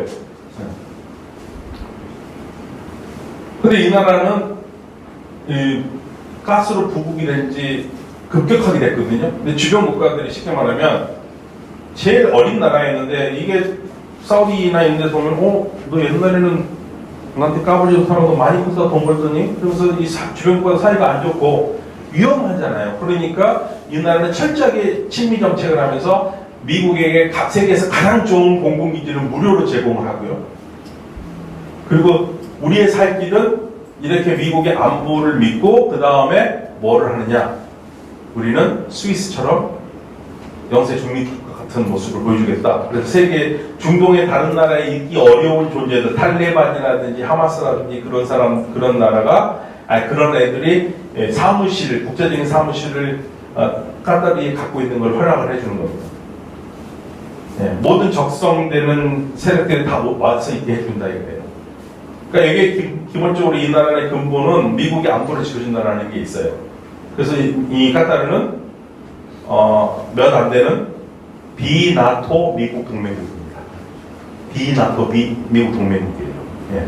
근데 미국은 좋죠. 왜냐하면 가장 좋은, 세계에서 가장 좋은 공군기지를 무상으로 쓰고 있으니까. 까따르가 좋으세요. 그래서 이 엄청난 경쟁이 시작되는데, 이제 이스라엘 문제가 복잡한 거예요. 그러니까 이스라엘은, 그러니까 2002년에 사우디아라비아가 주축이 돼서 이스라엘한테 뭐라고 그러냐면, 야, 너 있잖아. 팔레스타인 국가를 건설해 주겠다고 약속을 하면, 그 순간, 우리 아랍 22개국, 팔레스타인은 이제 당사자님, 팔레스타인이면 아랍 22개국이거든요. 모든 아랍 국가가 바로 그 순간 너하고 손을 잡겠다고 했습니다. 조건은 팔레스타인 국가를 네가 건설하겠다고 약속을 하면. 이스라엘 답은요? 아니, 거부했어요. 네타냐후는 뭐라고 그러냐면, 네타냐후 독트린인데요, 반대 의견합니다. 가만히 봐라. 전 세계 아랍인들 중에서 팔레스타인 아랍인이 차지하는 비율은 2에서 3%예요. 그런데 얘네들이 우리한테 끝까지 막 개기고 하는 거는 이 98%의 아랍 애들을 믿고 얘 개기는 거라 이거예요. 이해하시겠죠? 네타냐후가 무슨 말인지 아시겠죠? 근데 네타냐후는 뭐라고 그러냐면, 그래서 내 생각에는 우리가 아랍 국가들과 먼저 친해버리면, 98%의 아랍 사람들과 먼저 친해버리면 팔레스타인이 우리한테 개기고 싶어도 98%를 믿고 개길 수가 없으니까 우리는 팔레스타인 국가를 먼저 인정하는 게 아니라 주변 아랍 국가들과 먼저 손을 잡아서 팔레스타인이 쓸데없는 걸로 우리한테 개기지 못하도록 만들겠다라는 게 네타냐후 독트린이에요. 그게 열매를 맺기 시작한 게 어디냐면 트럼프 때. 트럼프 때 아랍과 먼저 친해지겠다 하고, 그래서 2021년이죠. 2021년에 2020년인가? 2020년이었던 것 같네요. 아랍에미레이트, 바레인 이런 나라들과 먼저 손을 잡아서 수교를 열었죠. 예. 근데 그 나라들은 팔레스타인 문제가 있는데도 왜 이스라엘과 손을 잡느냐? 다시 말해서 지친 거예요. 그리고 이스라엘의 꿈은 누구랑 손 잡는 게 마지막으로 얘기를 딱 정리하는 거였습니까? 사우디아라비아. 사우디아라비아만 손을 잡으면 이거는 마트에서 사는 3개 사면, 뭐 1개 사면 3개 줘요. 뭐 이런 수준이에요. 1개 사면 10개 주는 거와 똑같은 거예요. 사우디아라비아가 가지고 있는 이미지가 너무 크기 때문에. 근데 사우디아라비아는 그걸 알아요. 사우디아라비아도 이스라엘과 손을 잡고 싶어요. 이스라엘의 기술이 필요하고, 그런데 사우디아라비아가 이스라엘과 대놓고 손을 못 잡는 이유는, 제가 이런 말을 하는데, 정치, 국가를 이끌어가는 사람은 차갑게 냉정하게 생각하지만 국민들은 그러지 않거든요. 국민들은 부글부글 하거든요. 그러니까 이스라엘과 손을 잡고, 그럼 알아서 무슨 일을 할지 몰라요. 그러니까 사우디아라비아는 뭐라 이스라엘한테, 야, 팔레스타인 국가를 인정해라. 팔레스타인 국가를 인정하면 내가 너무 손을 잡을 수 있다. 사우디는 그걸 내걸고 있는 거예요. 이해하시겠죠? 이게 하마스 전쟁 직접 가진 상황입니다. 그러니까 어떻게 해서든지 국가를 변혁시키려고 다들 노력을 하고 있는 거고요. 예, 그래서 중동 위기관리 시대에서 이란과의 그 경쟁도 내려놓고 여러 가지로 가게 되는 겁니다. 그래서 중동의 에너지 핵심도니까 중동의 에너지 핵심인 곳이기 때문에 조금이라도 문제가 생기면 중동에서 문제 생기면 전 세계에 영향을 받을 수밖에 없어요. 에너지가 흘러나오는 곳이고. 예. 이거 나중에 설명드리는데 이거는 유가인데요. 우리가 중동에서 이 국가가 얼마나 위험하냐면 보시면 지금 유가가 1달러에서 뭐 80달러에서 왔다 갔다 합니다. 보통 요즘 70달러대에서 왔다 갔다 하던데, 그건 이제 우리 시장 가격이고요. 사실은 우리가 경제적으로 중요한 것은 재정 균형 유가라고 그래요. 영어는 break even oil price인데, 재정 균형, 즉 올해 사우디아라비아나 여러 나라들마다 자기의 재정을 해놓은 게 있는데, 이 재정이 펑크가 나지 않고 딱 균형이 되려면은 적어도 유가가 얼마 돼야 되느냐라는 걸 우리가 항상 계산을 하거든요. 월드뱅크에서 IMF에서 1년에 2번 계산합니다. 올 4월달에 나왔었을 때 사우디아라비아가 올해 재정 적자가 나지 않으려면 올해 유가는요, 자그마치 96달러가 돼야 돼요. 96달러. 근데 지금 96달러 한 번도 없거든요. 사우디아라비아는 매일같이 엄청난 손해를 보고 있는 거죠. 이해하시겠죠? 예. 그러니까 이 중동까지 급해요, 지금. 유가가 확 올라가야 되는 거예요. 사실 사우디아라비아 같은 경우에 전쟁이 확 나가지고 막 확 올라가면 더 좋겠죠. 예. 근데 이제 그런 상황은 안 되고, 그렇기 때문에 전 세계가 또 흔들리니까. 그래서 이런 어려운 부분들이 있고요. 그래서 이제 중동 국가들은 막 이제, 우리 석유에 의존하지 않는 국가를 하겠다고 노력을 하고 있기 때문에 많은 경쟁을 하고 있습니다. 그래서 막 이렇게 막 엑스포도 하려고 하고, 월드컵도 하고, 예. 너무 많은 걸 하죠. 예. 그리고 사우디아라비아 같은 경우에는 호나우두 데려서 축구도 하고 GDP 올려야 되니까. 그리고 막 저렇게 여성들 머리 다 벗고 문화 사업도 하고. 이거 우리 블랙핑크가 가서 공연한 건데요. 저는 이 모습을 보고 놀랐어요. 공연하게 놀란 게 저복장으로 했다는 거예요. 사우디가 변하고 있는 겁니다. 왜냐하면 이제 어떻게 해서든지 여성들도 사회에 나와야 되고 자유로운 분위기야지. 아니 사실 그 전에 사우디아라비아는 다 관광 안 가거든요. 깝깝해 죽겠는데. 근데 지금 술도 팔겠다고 하는 거예요, 지금. 저희 관광객이 들어오니까. 예. 변화해요. 엄청난 변화입니다. 그런데 이 중동 국가들이 말씀드리지만 예전에는 중동 돈만 내고 하는 거 같지만 돈만 내지 않는다. 우리 기술을 달라. 예, 기술을 달라. 그래서 중동은 기술을 갖고 싶어 해요. 그래서 한국을 같이 하려고 하는 거고. 그리고 돈이 되니까 중국과 가려고 하는 거예요. 동방경제. 중국을 향해서 가고 싶다. 중국이 투자를 많이 하니까. 중국은 왜 중동이 필요하냐? 중국은 에너지 자급자족이 안 되는 나라입니다. 중국의 에너지를 100으로 봤을 때 중국이 생산할 수 있는 20%밖에 안 되고요. 80%를 수입해야 돼요. 우리는 100%를 수입하지만. 그러니까 중국은 당연히 중동이 필요해요. 근데 이제 미국에 두려워하죠. 야, 미국 입장에서 호이씨, 난 중국적으로 가려고 중동에 신경을 안 썼더니 우리가 신경 안 쓰는데 중동이 들어오니까 얼마나 신경 쓰이겠습니까? 그런데 이제 사실 이제 미국의 고민은 사우디아라비아 니네들 왜 자꾸만 중국하고 친해지려고 그러냐 이런 거예요. 근데 이제 사우디아라비아에서 중동 국가들은 아니 우리가 중국하고 친해지는 게 우리가 뭐 친중 반미하는 게 아니라 우리 경제 발전 필요하다. 중국이 투자 안 되잖아. 그럼 네가 투자를 하든가 좀 투자해봐. 네. 다시 그렇거든요. UAE도 그런 말이 합니다. 아니, 우리는 반미, 친미 이거 중요하지 않아. 우리는 지금 나라 발전해야 되고 돈이 되면은 우리는 누구랑 손잡아. 우리한테는 나쁜 친구가 없어. 필요하면 다 손잡아. 지금 이런 분위기예요, 중동은. 그러니까 그런 얘기 많이 들으셨죠. 미국이 움직이던 미국의 단극 시대, 미국이 혼자 북치고 장구치고 세계 중심이 되는 시대는 끝났다. 더 이상 미국은 그거 못한다. 그래서 제가 중동 이 친구들한테, 야, 미국의 단극 시대는 끝났는데, 그러면 중동에서는 미국의 단극 시대가 끝났고, 그러면 니네들은 이제는 러시아도 한축, 중국도 한축, 미국도 한축, 이게 다극 시대니?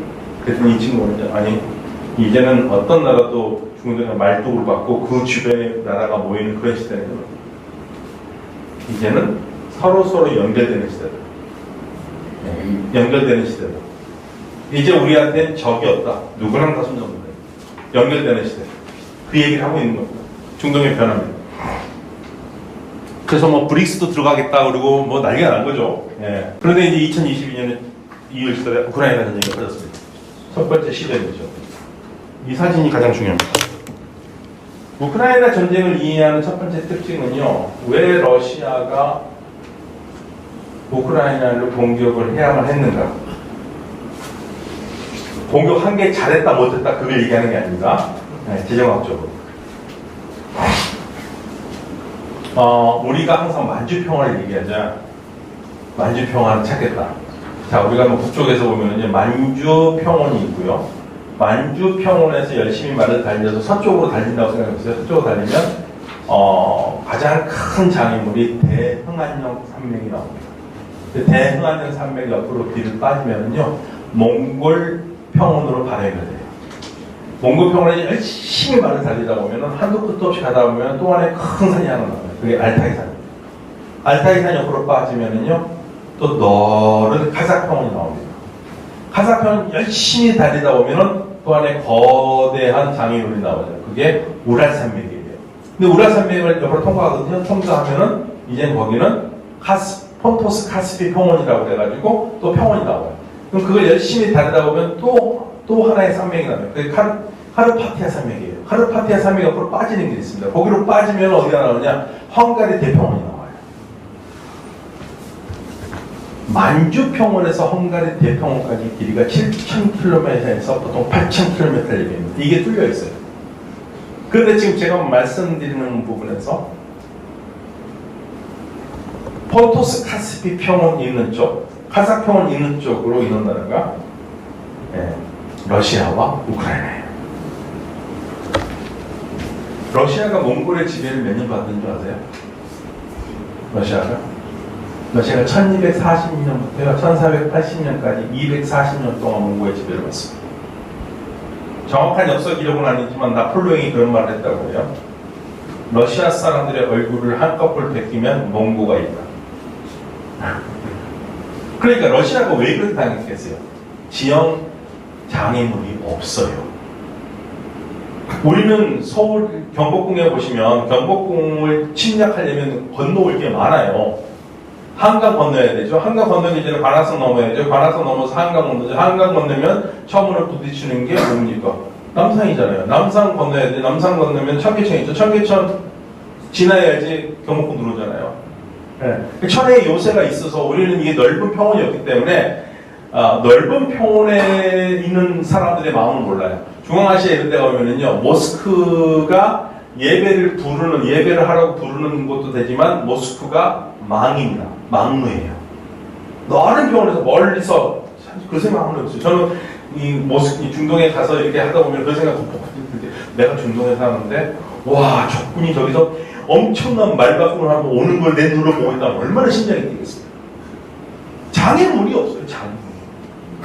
러시아는 장애물이 없어요. 우크라이나가 러시아에 장애물이 없어요. 그러니까 우크라이나가 먹히면 러시아는 끝나는 겁니다. 그래서 제2차 세계대전이 끝난 다음에 스탈린이 우크라이나 국경을 정할 때 우크라이나 국경 앞에 지나는 게 이제 카르파티아 산맥이거든요. 우크라이나 국경을 뺀 거예요. 산 앞으로. 그러니까 소련이 두 개의 방해막을 만듭니다. 첫 번째 1차 전지선이 동유럽 소련 위성 국가예요. 두 번째가 우크라이나입니다. 우크라이나 뚫리면 소련이 뚫려요. 그러면 왜 소련이 너무 과도한 거 아니죠? 아니, 과도한 게 아니죠. 생각해보세요. 소련을 침공한, 그러니까 모스크바를 침공한 나폴레옹 침공했죠? 그렇죠? 네, 나폴레옹은 프랑스잖아요. 히틀러 침공했죠? 독일이죠? 두 번의 큰 난리를 서유럽에서 와서 겪었어요, 모스크바가. 2차 세계대전 때 우리가 유태인 600만 학살을 얘기하는데 2차 세계대전 때 죽은 소련 사람들이 독일 침략에 전후회가 죽은 사람 1000만이 넘습니다. 러시아 사람들이. 그러니까 러시아에서는요, 어떻게 해서든지 이 서방의 움직임을 막을 수밖에 없는 거고.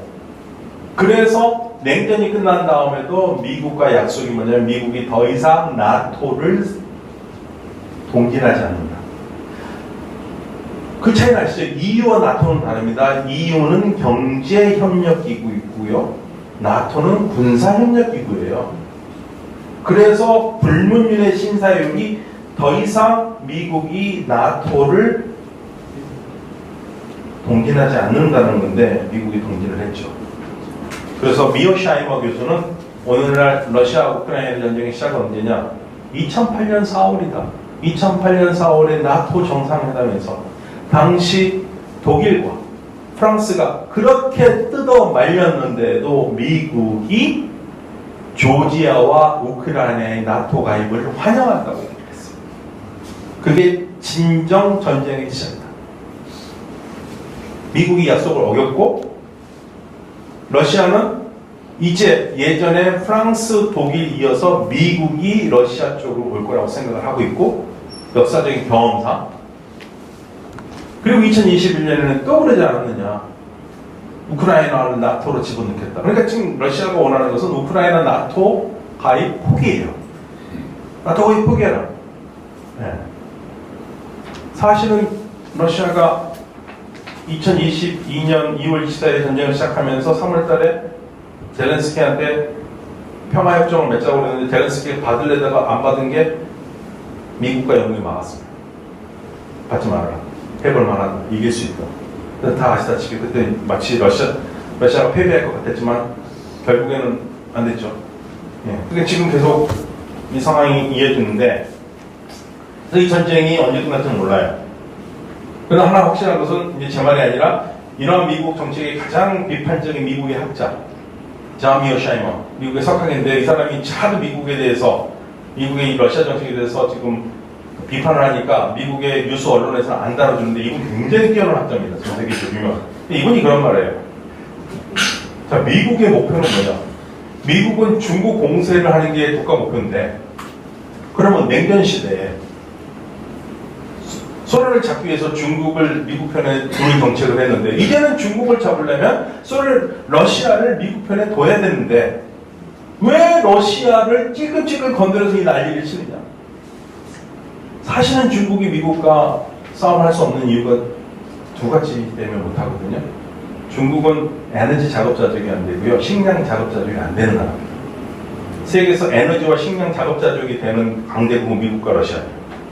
그런데 러시아가 중국 편에 들어서서 유사시에 식량과 에너지를 작업 자족하는 거 도와주겠다고 했잖아요. 그러니까 미어샤이머 교수는 미국 뭐하냐? 도대체 뭐하냐? 왜 중국과 러시아를 끼어놔도 지금 시원찮은 판에 둘을 붙여놓고 있다. 그러니까 바이든 행정부 여기는 지금 엉망이다. 그러면서 하는 말이 진짜 재밌는 말을 합니다. 내가 아는 나의 조국 미국은 전쟁을 져도 깨끗하게 졌다고 인정하는 나라가 아니다. 그러니까 러시아 우크라이나 전쟁에서 러시아가 이긴다. 그러면 우리가 졌다. 러시아하고 잘 지내보자. 이런 나라가 아니라는 거예요. 어떻게 해서든지 러시아를 괴롭히려고 별짓을 다 할 거란 얘기예요. 그러면서 아주 기가 막힌 말을 합니다. 그러면 중국은 언제 졌냐? 중국은 언제 졌냐? 네. 미국이 가장 중요한 게 지금 중국 잡는 거라고 해놓는데 그거를 안 하고 언제까지 러시아하고 이게 난리를 칠 것이냐? 그러면서 현 바이든 행정부의 대러시아 정책, 대중국 정책에 초점을 잃었다.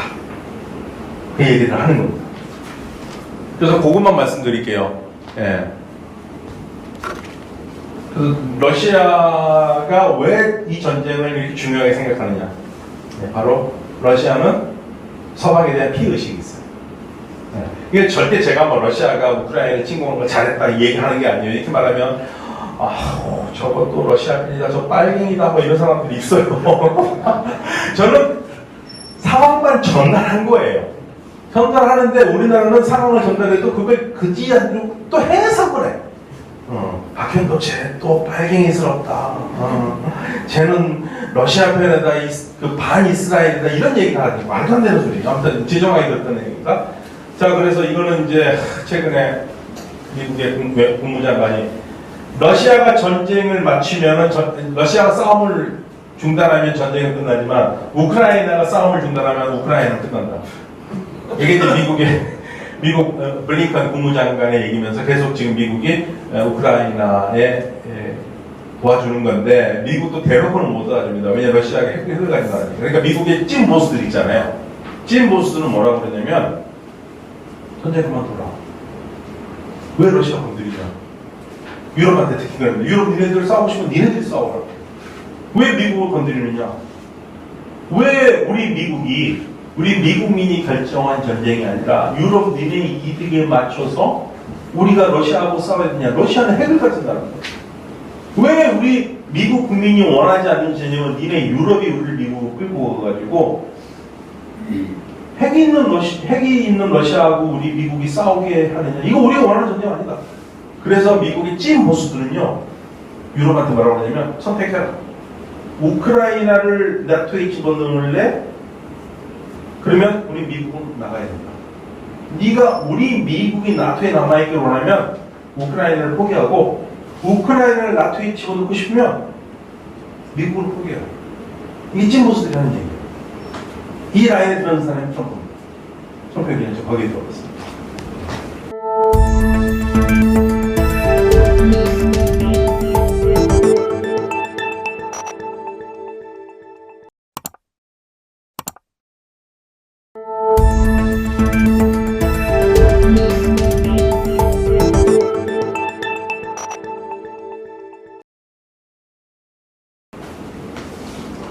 이스라엘 하마스 전쟁. 이스라엘 하마스 전쟁의 가장 큰 원인은 일단 하마스를 괴롭혔고 가자를 봉쇄했고 그건 다 떠날게요. 예, 그렇게 따지면 한도 끝도 없거든요. 예. 상황만 얘기해드리겠습니다. 아까 제가 말씀드렸잖아요. 사우디가 이스라엘한테 야 니들 팔레스타인 국가 건설을 약속하면 우리가 너 손잡을 수 있다고 그랬거든요.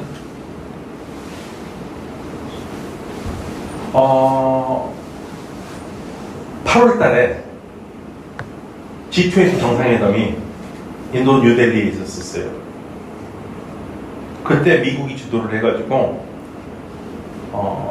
인도에서 물건을 싣고 배로 실어서 아랍에미레이트의 항구에 내려서 아랍에미레이트에서 항구에서 그걸 다시 기차에 실어서 UAE, 사우디아라비아, 요르단, 이스라엘로 와서 이스라엘의 항구인 하이파에서 그 물건을 내려서 배로 유럽으로 뿌린다. 이게 미국이 구상한 인도, 중동, 유럽 경제회란입니다. 중국을 막겠다라는 거거든요. 자, 그럼 여기 끼어있는 나라가 보세요. 인도, UAE, 사우디아라비아, 요르단, 이스라엘이에요. 그러면 그 기차가 가는데 이스라엘과 사우디아라비아가 사이가 나쁘면 그 기차가 갈 수가 있을까요? 못 가죠. 그러니까 여기에서 둘이 손을 잡을 수 있는 무언가 물고가 터졌어요.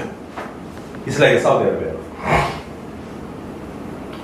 그리고 전쟁이 나기 일주일 전에 2주일 전에 네탄야후가 유엔 그 총회 연설에서 사우디와 더할 나위 없이 가까워지고 있다고 그랬고 사우디도 이스라엘과 더할 나위 없이 매일 가까워지고 있다고 그랬습니다. 둘이 냄새가 펄펄 나요. 뭔가를 할 것 같다는 생각이 들었어요. 그리고 얼마 안 있다 9월 30일에 주댕이가 방정이라고 미국의 보좌관인 설리반 이 멍청하게 글지도 없는데 얘가 중동은 20년 내에 이렇게 평화로운 데가 없다고 그랬습니다. 아마 그 인간 지금 빨리 그 말을 다 지우고 싶을 거예요. 그러면서 정확하게 일주일 후에 하마스가 공격을 시작한 겁니다. 그러니까 하마스가 공격한 거는 어떤 걸로 봐야 되냐면,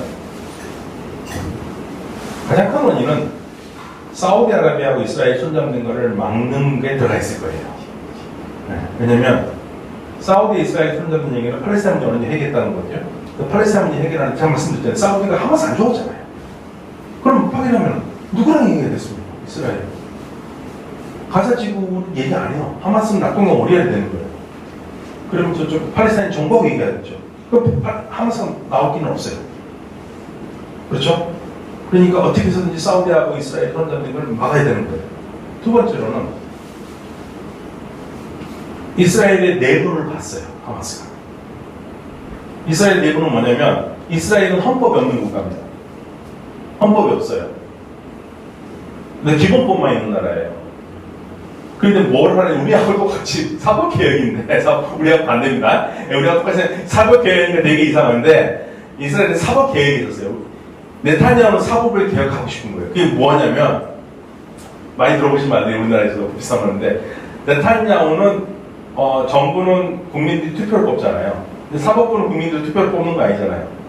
근데 행정부가 국민의 위임을 받아가지고 행정부가 구성이 돼가지고 뭔가 정책을 세워서 할 때마다 최종 심판권을 대법원이 가지고 있는 거예요. 근데 대법원이 뭐에 대해서 자꾸만 제동을 거냐면, 팔레스타인 문제에 대해서 비인도적인 그런 정책할 때마다 대법원이 다 스탑을 시켜버려요. 그러니까 이제 네타냐후는 극우파 정부인데 열받는 거죠. 그러면서 하는 말이, 야, 왜 선출되지 않은 권력이 선출된 권력한테 까오냐 이 자식들아. 그러니까 우리 국회에서 하면 통과를 해야 돼, 여당이니까. 그래서 사법을 개혁하겠다라는 거예요. 그러니까 네타냐후를 친한 사람들은 사법 개혁을 하겠다는 거고, 반대쪽에서는 뭔 소리냐, 지금까지 우리나라 민주주의를 지켜온 게 사법부인데. 그래서 둘이 싸우기 시작했어요. 어느 정도 싸우느냐. 네타냐후 쪽 우파들은, 나 세상에 저 쓰레기 같은 놈들, 내가 아랍 놈들하고 전쟁하면 제일 먼저 저 새끼부터 죽일 거야. 그리고 반대쪽은 세상에 저런 썩은 놈들, 만약에 아랍하고 전쟁하면 난 예비군 안 나가. 네. 그러니까 하마스가, 세상에 이런 게 어디 있습니까? 네. 그래서 이스라엘의 허점을 받고요. 그리고 이집트나 이스라엘 정보부에서 계속적으로 하마스가 이상하다는 정보를 줬는데, 네타냐후 정부가 그거를 선택하지 않았어요. 그러니까 일부러 선택 안 했을 가능성도 있고요. 예. 아무튼 이 정부의 실패입니다. 이건 나중에 이제 전쟁 끝난 다음에 이스라엘 사람들이 계산을 해야겠다고 생각하는 겁니다. 너무 길어지니까 간단히 말씀드리면, 그런데 왜 인질을 많이 잡아갔느냐? 그동안의 전쟁은요, 하마스가 세력이 너무 약하잖아요. 정상적인 무기가 아닙니다. 로켓을 쏘면은 사실 정확한 로켓이에요. 이게요, 제대로 날아가는 게 별로 없어요. 그래도 날아오니까 아이언돔을 맞고, 그 다음에 이놈의 시작해도 원점 타격한다. 많이 들어보시죠? 원점 타격한다 해서 이제 저렇게 패는 거였거든요. 그게 그런 전쟁이 그동안 되어왔고, 그게 가장 긴 게 60일이었어요. 그런데 이번에는 하마스가 이게 쏘은 게 아니라 아예 그냥 이스라엘이 자랑하는 AI 장벽을 15분 만에 무력화시키고 넘어와가지고 사람들을 잡아갔어요. 그러니까 이제 잡아간 게 큰 실수인데 잡아갔어요. 근데 왜 잡아갔느냐? 이 전쟁을 기획한 야흐야 신와르라는 사람이 1988년에 이스라엘 군 살해 혐의로 감옥에 갇힙니다. 22년 동안 이스라엘 감옥 생활을 해요. 근데 이 사람이 2011년에 풀려나요. 왜 풀려나느냐? 당시 하마스가 이스라엘 군인 샬리트라는 군인을 5년 동안 인질로 잡고 있었어요. 근데 네타냐후가 협상을 합니다. 그래서 이 인질 한 명을 풀기 위해서 이스라엘 감옥에 있는 이스라엘이 범죄자라고 하는 팔레스타인 사람 1028명과 맞바꿔요. 이스라엘 군인 한 명과 1028명의 팔레스타인 사람들을 맞바꿔요. 그래서 그때 나온 얘기가 이스라엘 한 사람의 목숨은 팔레스타인 사람 1000명의 목숨과 같다라는 얘기가 그렇게 나왔었어요. 이때 풀려난 사람이 야흐야 신와르예요. 전쟁을 기획한 사람. 그러니까 이 사람은 목표가 뭐냐면 이스라엘 내에 있는 팔레스타인 6천 명이 영장과 구금 그런 거 없이 무조건 잡혀있는 사람 많거든요. 그 사람 다 풀어내겠다. 그럼 많이 풀어내려면 최대한 많은 이스라엘 사람을 끌고 가야 되는 거죠. 그런데 이스라엘 사실은 네탄야후가 그 당시에 이스라엘 사람 단 한 명의 목숨도 중요하다고 얘기했던 사람인데 이번에 인질에 대해서는 전혀 안 하는 거죠. 네, 그래서 심지어는 네탄야후 정부에서는 뭐라고 했냐면 제가 이런 얘기했다가 뭐 반 이스라엘 제가 만드는 얘기 아니고 이스라엘 사람이 한 얘기를 방송에서 얘기했거든요. 뭐라고 하냐면 이스라엘 국파가 대를 위해서 소를 희생할 수 있다. 인질 좀 죽어도 팔레스타인 소탕하는데 더 중요하다. 이런 얘기를 했었거든요. 제가 한 얘기가 아닙니다. 이스라엘 쪽에서 나온 얘기예요. 네. 또 전쟁이 계속되고 있는 겁니다. 지금 결론은 전쟁이 어떻게 끝날 수 있느냐? 한 가지밖에 미국이 무기 안 주면 됩니다. 미국이 무기 안 주면 돼요. 작년 11월 달에 이스라엘 쪽에서 뭐 나오냐면 미국이 무기를 안 주면 우리 이스라엘은 전쟁 5일밖에 못한다고 했어요. 그 무슨 말입니까? 미국이 계속 무기를 주니까 전쟁을 계속 하는 거예요. 이해하시겠죠? 네. 얼마큼 죽었느냐? 4만 명. 4만 명이면요 고려대학교 종교생이에요. 그렇게 생각하면 굉장히 빠릅니다. 네, 서강대 전교생 6천 명 되거든요. 서강대는 다 죽었고 더 죽어야 돼요. 주변에 신촌에 대학생은 다 몰살해야 돼요.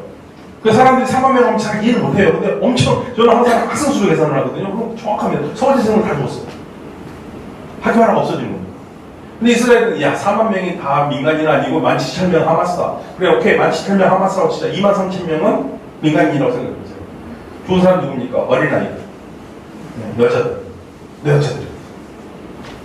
말이 안 되는 전쟁입니다. 그러니까 여기 전쟁에 대해서는 근데 미국이 그럼 전쟁이 끝낼 수 있느냐? 안 끝내죠. 대선이 있는데 안 끝내요. 미국의 목적 뭔지 아세요? 최대한 더 이상 시끄러운 문제만 안 나면 돼요. 예. 돌발 사태가 안 나야 돼요. 양쪽 다 똑같아요. 트럼프도 그렇고 해리스도 그렇고. 예. 전쟁을 끝내기보다는 최대한 조용히 전쟁이 상대 악재만 되지 않으면 되는 거니까. 전쟁이 끝나기 힘듭니다. 그래서 됐을 때까지 갈 거예요. 안 갔으면 좋겠어요. 정말 이런 말 하면서 슬픈데 안 갔으면 좋겠는데 됐을 때까지 갈 수밖에 없고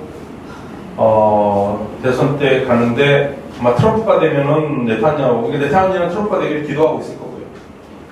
해리스는 조금 더 차갑긴 하겠지만 아무튼 대선이 끝나야지만 이 문제는 해결될 것 같다. 대선이 그러니까 아마 팔레스타인 문제였지만 우크라이나 전쟁은 민주당이 대통령이 되면은 끝나진 않을 것 같아요. 예, 트럼프는 끝낸다고 그러는데 민주당은 끝낸다는 의지는 없어요. 그래서 그렇게 될 것 같고 이런 엄청난 엄혹한 군 현실이 지금 이어지고 있다. 그래서 끝으로 이것만 말씀을 드리고 끝낼게요. 해법. 첫 번째 해법은요. 색깔이 지금 있는데 녹색이 팔레스타인이고 이스라엘이 파란색이에요. 둘이 한 놈을 다 죽여버리고 땅을 차지하는 거. 네, 첫 번째 방법입니다. 근데 이건 굉장히 현실성이 없는데 팔레스타인이 이렇게 차지할 가능성은 별로 없어요. 지금 현재 없어. 이스라엘은 가능해요. 이스라엘은 가능하지만 이건 너무나 엄청난 일이기 때문에 이스라엘이 쉽지 않죠. 두 번째는 원스테이트 솔루션입니다. 이건 이스라엘 좌파들 항상 하는 얘기입니다. 이스라엘 좌파들이 하는 얘기는 야 팔레스타인 사람과 같이 사는 나라를 만들자. 민주적으로. 팔레스타인 사람 똑같이 이스라엘 시민권 주고 똑같이 민주적으로. 이게 이스라엘 좌파. 특히 제가 제일 좋아하는 이스라엘의 언론인인 디돈 레비. 이 사람은 이제 목숨 위협을 항상 받고 있는 사람이거든요. 이스라엘에서 가장 오래된 신문 하아레츠의 논설위원님 주필이에요. 이 사람 항상 얘기하는 거예요. 이스라엘이 모든 걸 포기하고 같이 살자. 나는 그 민주국가의 나라를 보고 싶다고 그러는데 이게 왜 안 되느냐. 첫 번째, 그러려면 이스라엘의 국가의 걸린 목표였던 유대 국가라는 걸 포기를 해야 돼요. 유대 국가를 포기해야 돼요. 그 포기 안 하죠. 두 번째는 오케이 포기하자. 같이 살자. 그런데 아이 생산 능력이 아랍인들이 훨씬 많아요. 민주주의 국가 투표를 하는 건데 지금은 750대 750인데 이게 금방 넘어가거든요. 예, 아랍인 750, 유대인 750인데 이 개인이 깨지니까 안 하는 거예요. 두 가지 때문에. 세 번째는요. 여기 보시면 투스테이트 솔루션. 오른쪽 큰 데가 요르단강 서안 지역, 소면서 웨스트뱅크입니다. 요르단강의 서쪽 지역이라는 거예요. 웨스트뱅크. 그다음에 가자 이 지역에 팔레스타인 국가를 세우고 이스라엘 세우고 두 나라로 가잖아요. 근데 이게 참 문제가 이 두 쪽으로 왔다 갔다 할 수 있는 방법이 없으니까 문제긴 하지만 이렇게 세우면 좋겠다 이거죠. 근데 이제 그 항상 나오는 게 그러면 가자는 여전히 하마스가 다스리느냐 그것도 문제예요. 예. 국제사회는 이걸 얘기하고 있습니다. 투 스테이트 솔루션. 예, 그럼 문제는 그럼 국경은 어떻게 하는데? 국경은 1967년 이스라엘 6.21 전쟁이 67년 6월에 이스라엘이 시작해서 전쟁이 났거든요. 이건 불법 전쟁입니다. 그래서 이스라엘이 6.1 전쟁 때 얻은 땅은 다 불법 영토예요. 그래서 국제사회는 두 나라를 세우되 국경은 1967년 6월 4일 국경으로 하자. 전쟁 나기 전 국경으로. 그럼 이제 이스라엘이 포기해야 될 게 많은데 이스라엘이 약하겠죠. 마지막은요. 가자 지역은 이집트가 갖고 가고 그 다음에 요르단강 서안 지역은 요르단이 갖고 가면 되지 않느냐. 한국 사람 중에서 그렇게 한단 말이에요. 좀 아랍 애들이니까 그렇게 해라. 근데 이스라엘, 근데 요르단과 이집트는 첫마디가 미쳤냐? 우리가 왜? 네. 만약에 그렇게 해보세요. 그러면 지난 48년부터 아랍 사람들이 팔레스타인 국가를 얘기하면서 왔는데 이 두 나라는 팔레스타인 국가를 없앤 나라로 세계 역사의 죄인이 될 거 아닙니까? 절대 안 하죠. 두 번째로는 하마스는 무슬림 형제단이거든요. 근데 가자 지역의 주민들이 다 이집트로 간다. 이집트의 반국가 세력이 무슬림 형제단이에요. 지금 현재 이집트 정부는 무슬림 형제단을 지금 없애는데 온 노력을 하고 있는데 가자에 있는 주민을 다 봤는데 그 중에 몇 명이 무슬림 형제단인지도 모르는데 내가 왜 폭탄을 껴왔냐 이거죠. 그리고 220만에서 230만이에요. 이집트가 인구가 1년에 200만씩 늘어나거든요. 애들 너무 열심히 나가지고. 그런데 그걸 줄이려고 지금 둘이면 괜찮다고 난리치고 있는데 그 200만을 받아들이는 것도 어렵죠. 요르단은 네가 요르단 역사를 몰라서 그러지 우리 요르단 만들 때 팔레스타인 애들 받아줬더니 팔레스타인 애들이 우리 왕정을 넘어뜨리려고 해서 우리가 전쟁까지 했는데 또 300만 이상의 얘들을 받아가지고 나라를 만들 때 어떤 일이 있을까? 우리 못해. 안 해. 그래서 어렵습니다. 이런 상황입니다. 그래서 제가 더 드릴 건 많지만 여기까지 일단 마치고 질문 있으시면 받으면서 자연스럽게 말씀을 더 드리겠습니다. 네, 감사합니다.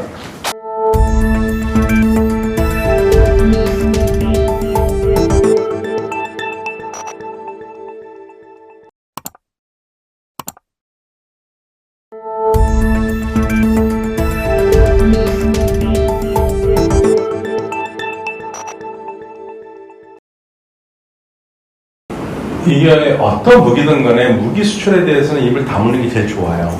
이게 자랑할 만한 일은 아닙니다.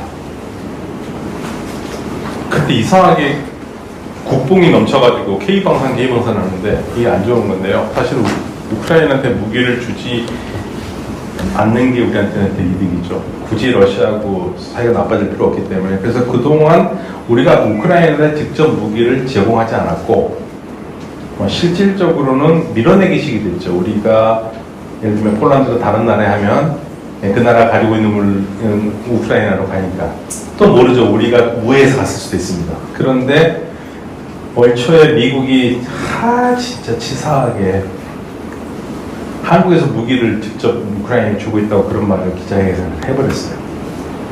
그러니까 기자가 그러면 한국은 앞으로도 계속 줄 거냐 하니까 그건 나한테 물어본 줄 한국한테 물어봤습니다. 이게 뭡니까? 미국이 치사한 거죠. 그러니까 한국 연맹이라는 거죠. 네. 우리가 무기를 주고 싶어서 주겠어요. 그러니까 사실은 이게 참 비극입니다. 네. K방산 할 필요 없어요. 진짜 조용히 해야 됩니다. 우크라이나고 어느 나라든 간에 우리 무기 수출하는 게 자랑스러운 거 아니에요. 제가 말씀드리지만 자동차, 핸드폰 이런 거 파는 건 자랑인데요. 무기 파는 거는 자랑이 돼서는 안 돼요. 그거 무기 파는 나라 치고 국가 이미지 좋은 거 하나도 없어요. 네, 그래서 우리가 굉장히 조심해야 되는데 인터넷적으로 방송도 그렇고 K방송 최고다. 와우, 제발 그 뭐 사람 죽이는 게 최고면 뭐합니까? 조용히 해야 되는데 이게 제일 안타까운. 일단 해리스가 되는 게 팔레스타인 문제는 더 트럼프가 되는 것도 더 빠를 거예요. 해리스가 굉장히 차갑거든요. 해리스가 네타냐후에서 굉장히 차갑고 그 정책이 그렇게 될 가능성이 있으니까 팔레스타인 문제만 놓고 본다면 해리스가 되는 게 더 차가워서 좀 더 스탑을 또 빨리 할 것 같은데 트럼프는 사실 모르겠어요. 트럼프는요 상황상 바뀌는 사람이라서 예, 그러니까 지금 트럼프가 그 전에 바이든하고 있었을 때 왜 좀 반전 대모가 많이 나왔을 때 왜 전쟁 안 끝났냐고 바이든한테 막 바이든을 공격했거든요. 그 바이든이 무기를 줄인다니까 왜 무기 줄이냐고. 안 맞아요, 이 사람은. 논리적으로 안 맞아요. 그냥 상황에 따라서 얘기하기 때문에. 다만 그동안에 해온 걸 보면은 트럼프가 되면은 네타냐후하고 찰떡궁합이기 때문에 예, 특히 미국에서 뭐 강력하게 민심이 반전이 아닌 한 이스라엘에게 좋은 방향으로 갈 가능성이 크죠. 그런데 우크라이나 전쟁은 뭐 트럼프가 본인이 무조건 자기가 되면 가장 먼저 중단시키겠다고 그랬고, 근데 지금 뭐 해리스로 그랬고 이쪽 해리스의 안보 라인도 우크라이나에 대해서는 계속 승리를 얘기를 하고 있으니까 그게 쉽지는 않을 것 같습니다.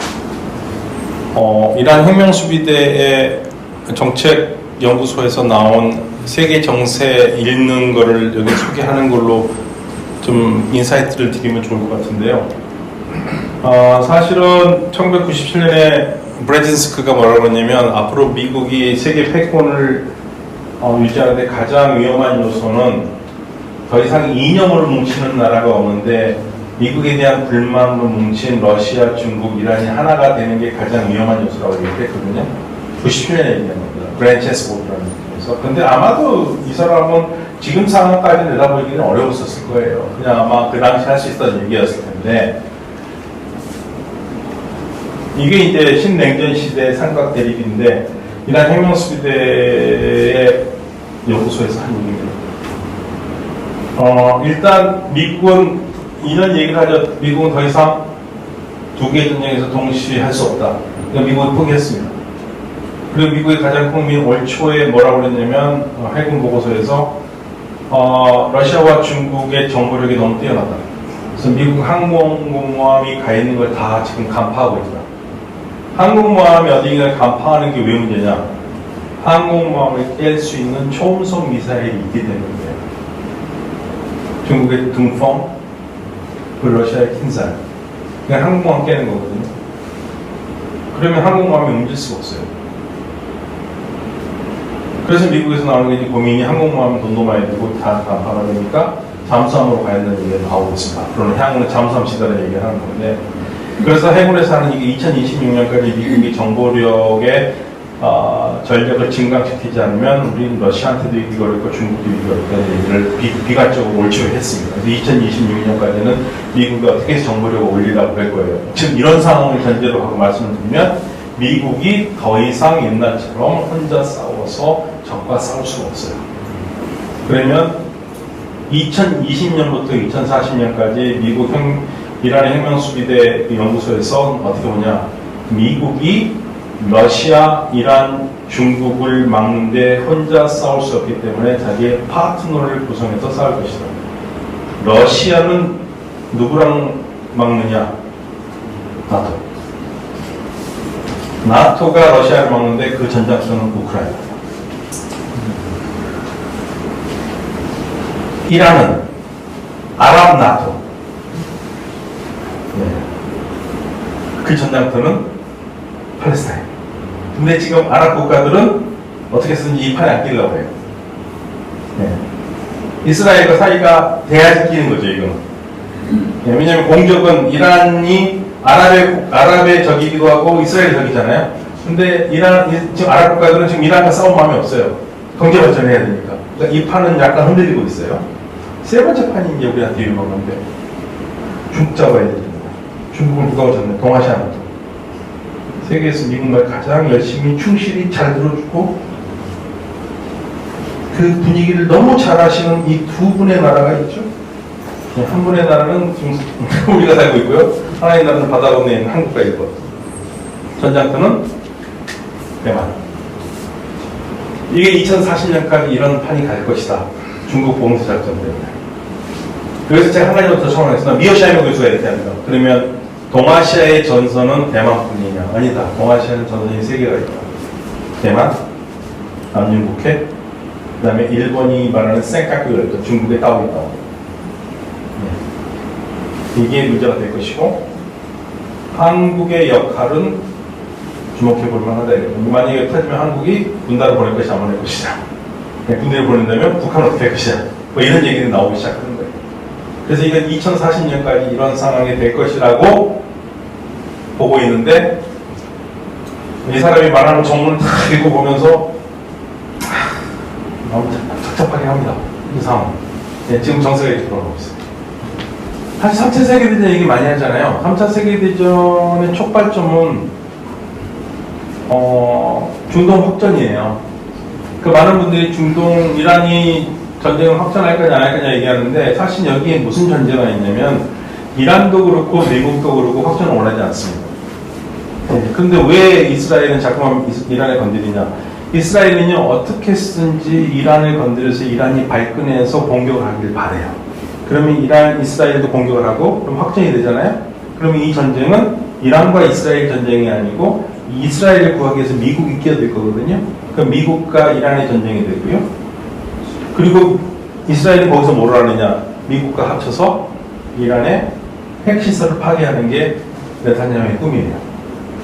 네타냐후는 지속적으로 이란의 핵시설을 파괴가 꿈이에요. 그리고 네타냐후는 2018년에도 얘기했습니다. 사회자가 미국의 이스라엘의 가장 위협적인 게 뭐냐 그랬더니 세 가지를 다 말해줄까? 세 가지를 다 해버려요. 이 사람이 이란 했어요. 이스라엘의 위협은 이란이라는 나라 세 개예요. 그래서 이란 핵을 무시하는 거거든요. 그러니까 이스라엘을 어떻게 쓰냐 확전을 하고 싶어요. 근데 이란은 왜 안 하느냐? 확전을 하면 이게 이란으로서는 이 전쟁 이스라엘과 하는 전쟁이 아니라 미국과 하는 전쟁이니까 이건 이기가 어렵고요. 그 다음에 이스라엘이 확전을 선택하지 못하는 이유가 이란의 공군력이 약합니다.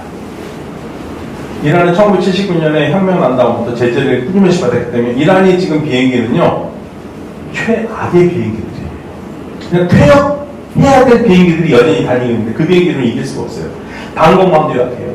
그래서 이번에 이스라엘이 하마스의 지도자를 이란에서 죽였을 때 이란이 고민했던 게 그거고, 그래서 러시아한테 요청했던 게 빨리 우리한테 방공망을 제공하고 니네들이 우리한테 팔기로 했던 최신식 전투기를 팔아달라고 했어요. 그거를 하기 전에는 이란이 공격하기 어려워요. 공격은 할 수 있죠.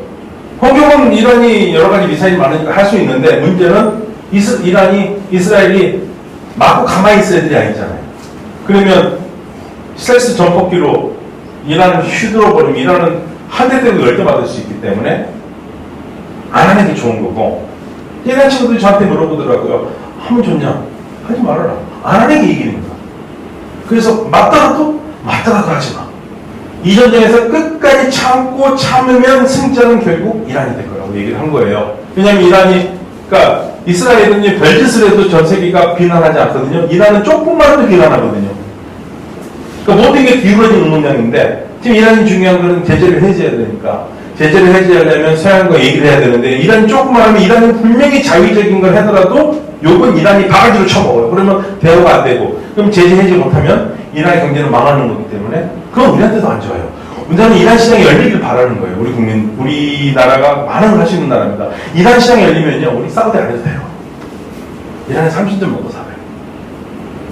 근데 이란이 지금 얼마나 심각한지 잘 몰라서 하시는 얘기인데, 제가 이런 얘기하면 제 이란에 속으니까 이란 팬이 아니에요. 저는 이란 팬이 아니라 우리 시장이 열려야 되거든요. 우리 기업들이 기다리고 200개 이상의 중소기업이 삽니다. 대기업에서 200개 이상의 중소기업이 이란에서 살 수 있어요. 우리 기업들이. 제재 때문에 못 들어가는 기업들이 많아요. 200개가 넘어요. 중소기업이. 물론 이 모세 회사처럼 우리 기업들이 들어가거든요.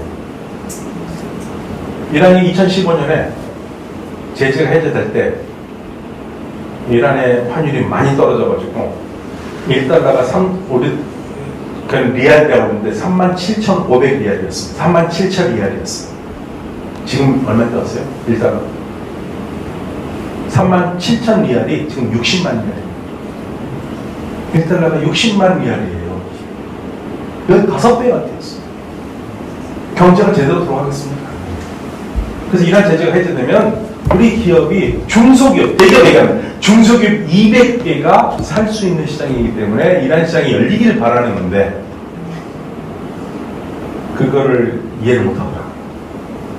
그래서 이란 지금 그런데 만약에 이런 상황이 아니고 확정이 된다. 그러면 그거는요 이스라엘과 미국이 한편이 되겠죠. 그럼 이란이 혼자 있겠습니까? 러시아나 중국이 도와줄 수밖에 없는 상황이 될 거예요. 끌고 들어갈 수밖에 없을 거예요. 그러면 소개되지 되는 거죠. 그래서 제5차 중동 전쟁은 없습니다. 제3차 세계대전이 있죠. 네, 그래서 확정되면 안 된다는 얘기예요. 전쟁이 처음 났었을 때 제가 두바이에 있었는데요. 그때 다들 물어보더라고요. 전쟁 언제 끝나냐고. 근데 그때 이제 합리적인 생각은 가장 오래된 전쟁이 60일이니까 60일은 더 갈 것 같다고 다들 봤는데 일단 모든 사람이 다 틀렸는데 그때 유일하게 맞은 사람이 한 분 있었어요. 우리 이제 제가 성함을 말씀 안 드리는 공공기관장이었는데 이제 은퇴하셨는데 그분이 밥 먹으면서 아이 네타냐후 죽어야지 끝나지 그거 끝나겠냐고. 근데 그 말이 맞아요. 지금 현재로서는 네타냐후가 스스로 내려올 생각이 없습니다. 그러니까 네타냐후 내려오지 않는 이유는 뭐 본인이 여러 가지 얘기하지만 네타냐후가 3가지 범죄에 걸려 있습니다. 부정부패, 배임, 사기. 혼자만 걸려 있는 게 아니고 와이프랑 세트로 걸려 있어요. 네, 그래서 우리가 이제 이스라엘과 얘기할 때 서로 누가 더 문제인가를 우리가 얘기를 많이 하거든요. 그런데 지금 총리이기 때문에 재판에 출석 안 해도 되는데 재판이 본격화되면은 당연히 지금 휴전을 하면 일단 면적이 무너져요. 왜냐면 이스라엘이라는 나라는 우리하고 선거제도가 좀 다릅니다. 120석에서 61석이 돼야지 정당이 되는데 우리처럼 개개인이 나간 게 아니고 우리 비례대표처럼 먼저 명단을 가지고 있고 국민들이 투표한 그 비례대로 무석을 받아요. 그런데 이스라엘에서는 어떤 한 당도 압도적인 다수가 60석이 안 되기 때문에 항상 연정을 해야 돼요. 리쿠드 당이 35석 얻었을 겁니다. 나머지 61석까지 가면 조금 정당들과 손을 잡아야 되는데 그 중에 손을 잡지 말아야 될 정당인데 네타냐후가 잡은 정당이 극우 정당이에요. 얘네들은 팔레스타인 다 쓸어버려도 되겠다 생각하는 정당인데 얘네들이 만약에 너 휴전하면 우리 연정 파기하겠다 한 거예요. 연정을 파기하면은 네타냐후는 다시 총선을 총선을 해야 되는데 총선은 네타냐후일 가능성은 없어요. 그 네타냐후는 총리가 될 가능성이 없고 그럼 다시 재판을 받고 그 중에 하나라도 유죄를 받으면 10년형이 될 가능성도 있어요. 그래서 지금 다루는 얘기가 네타냐후가 거창하게 하마스 절멸을 얘기하지만 실질적으로 네타냐후는 총리직을 계속 하고 싶기 때문에 휴전 협상을 할 때마다 조건을 걸어서 어그러뜨린다. 이게 요즘 이제 미국 쪽에서 그런 얘기가 나오는 겁니다. 네타냐후는 휴전에 관심 없다. 자기 정치적 계산만 한다. 이런 얘기가 나오는 거고요. 그래서 미국 내에서도 분위기는 안 좋은데 다시 말씀드리지만 이 총선과 연관돼 대선과 연관돼 가지고 어느 정도 아무튼 조용히 넘어가고 싶어하는 마음들이 많기 때문에 덮고 넘어가는 거예요. 네, 그래서 이게 지금 오래 간 거고. 사실은 이러한 상황을 네타냐후가 전쟁 초기에 얘기를 했다고 봐요. 전쟁 초기에 뭐냐면 이 전쟁이 1년 갈 수 있다고 했거든요. 그럼 1년이 언제냐면 딱 대선 기간이에요. 11월로 이 대선이 끝나야지 뭔가 좀 나올 것 같습니다. 지금 현재로서는 뭐 가망성이 없네요. 네. 계속 압력은 주긴 하지만. 그거 이제 뭐 전쟁 끝나면 알겠지만 저는 당혹스러웠을 것 같아요. 그러니까 보통 60일 하고 전쟁이 오래 끌면 이스라엘이 여론이 나쁘기 때문에 여론 때문이라도 60일 이상 못하고 보통 끝나거든요. 그러면 하마스는 성공하죠. 인질 구출하고 하니까. 그런데 그 모든 문법을 다 깨버렸으니까. 그래서 지금 제가 봤을 때 하마스가 생각하지 못한 계산법이 나오는 거고. 그러니까 이 상황에서 하마스도 휴전하면 하고 말하고 상관없다. 계속 가면 국제사회 여론은 나빠질 거고, 그러면 어쩔 수 없이 확전을 원하지 않지만 뭐 적어도 헤스볼라 좀 도와줄 거고, 휴전하면 좋고 안에 또 우리는 계속 할 거고 이게 나오는 건데 이제 문제는 뭐냐면 하마스가 문제가 아니라 거기에 낑겨 있는 주민들이 문제죠. 그 주민들 중에서는 솔직한 말로 하마스를 좋지는 않지만 어쩔 수 없이 그 안에서 있는 사람들도 있거든요. 그 사람들은 이제 피해가 엄청난 거고. 비극입니다. 엄청난 비극입니다, 이거는. 그러니까 하마스가 잘하는 건 아니에요. 그러니까 이게 지금 가장 큰 문제가 뭐냐면 이 팔레스타인 이번 문제에서 전쟁에서 우리가 진짜 조심해야 될 게 하마스 먼저 선방을 날렸잖아요. 이것 때문에 말을 못해요. 선방을 안 날렸으면 그래도 뭔가를 할 수 있는데 선방을 날렸기 때문에 모든 나라들이 문제가 있는 거고 우리가 처음에 휴전안에 기권을 했던 것도 바로 그것 때문에 그렇습니다. 원래 휴전안에 찬성을 하려고 그랬었는데 제가 알고 있기로는 외국에서 찬성하려고 했는데 젊은 외교관들이 있는 사람들이 무슨 얘기를 했냐면 다 좋은데 만약에 우리가 선빵을 당했었을 때 그러면 우리가 휴전안에 찬성하면 우리가 선빵을 당했었을 때 국제사회한테 우리가 뭘 도와줄 수 있냐고 말할 수 있겠느냐. 그래서 우리가 첫 번째 기권을 했어요. 그분이 나머지 두세 번째는 전부 다 찬성을 하면서 이스라엘이 뜨악한 게 야, 친이스라엘 국가라고 생각했던 한국이 팔레스타인이 이렇게 그럼 이스라엘은 지금 한국과 일본 생각하면 지금 뭐 아니면 뚜껑이 열려요. 그러니까 우리 외교부가 이스라엘 문제에서는 굉장히 균형 있게 잘해요. 지금 현재로서. 다만 우리가 외교력이 그렇게 큰 나라가 아니기 때문에 뭐 팔을 뒤틀어서 휴전을 시키거나 그런 거는 뭐 미국이 못하니까 그건 우리 기대하지 않는데 적어도 이번에 팔레스타인에 대해서 팔레스타인 사람도 깜짝 놀랐습니다. 한국 정부가 팔레스타인을 이렇게 해주는 거. 더군다나 축구까지 그렇게 해주니까 얼마나 행복한가요? 축구 진짜 열심히 해서 팔레스타인이 이기기를.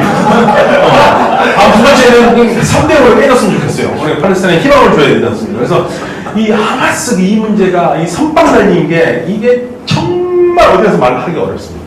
이게 모든 게 다 걸려요. 그렇게 되면은 그러니까 러시아도 선빵 날린 것 때문에 이유가 어땠든 간에 지정학적인 건 이해는 하겠는데 선빵을 날린 것 때문에 러시아도 편을 못 얻는 거고 하마스도 그래서 편을 못 얻는 거고 그렇지 않았으면 이렇게까지 하마스도 욕을 안 먹을 텐데 이게 이제 우리가 가지고 있는 딜레마입니다.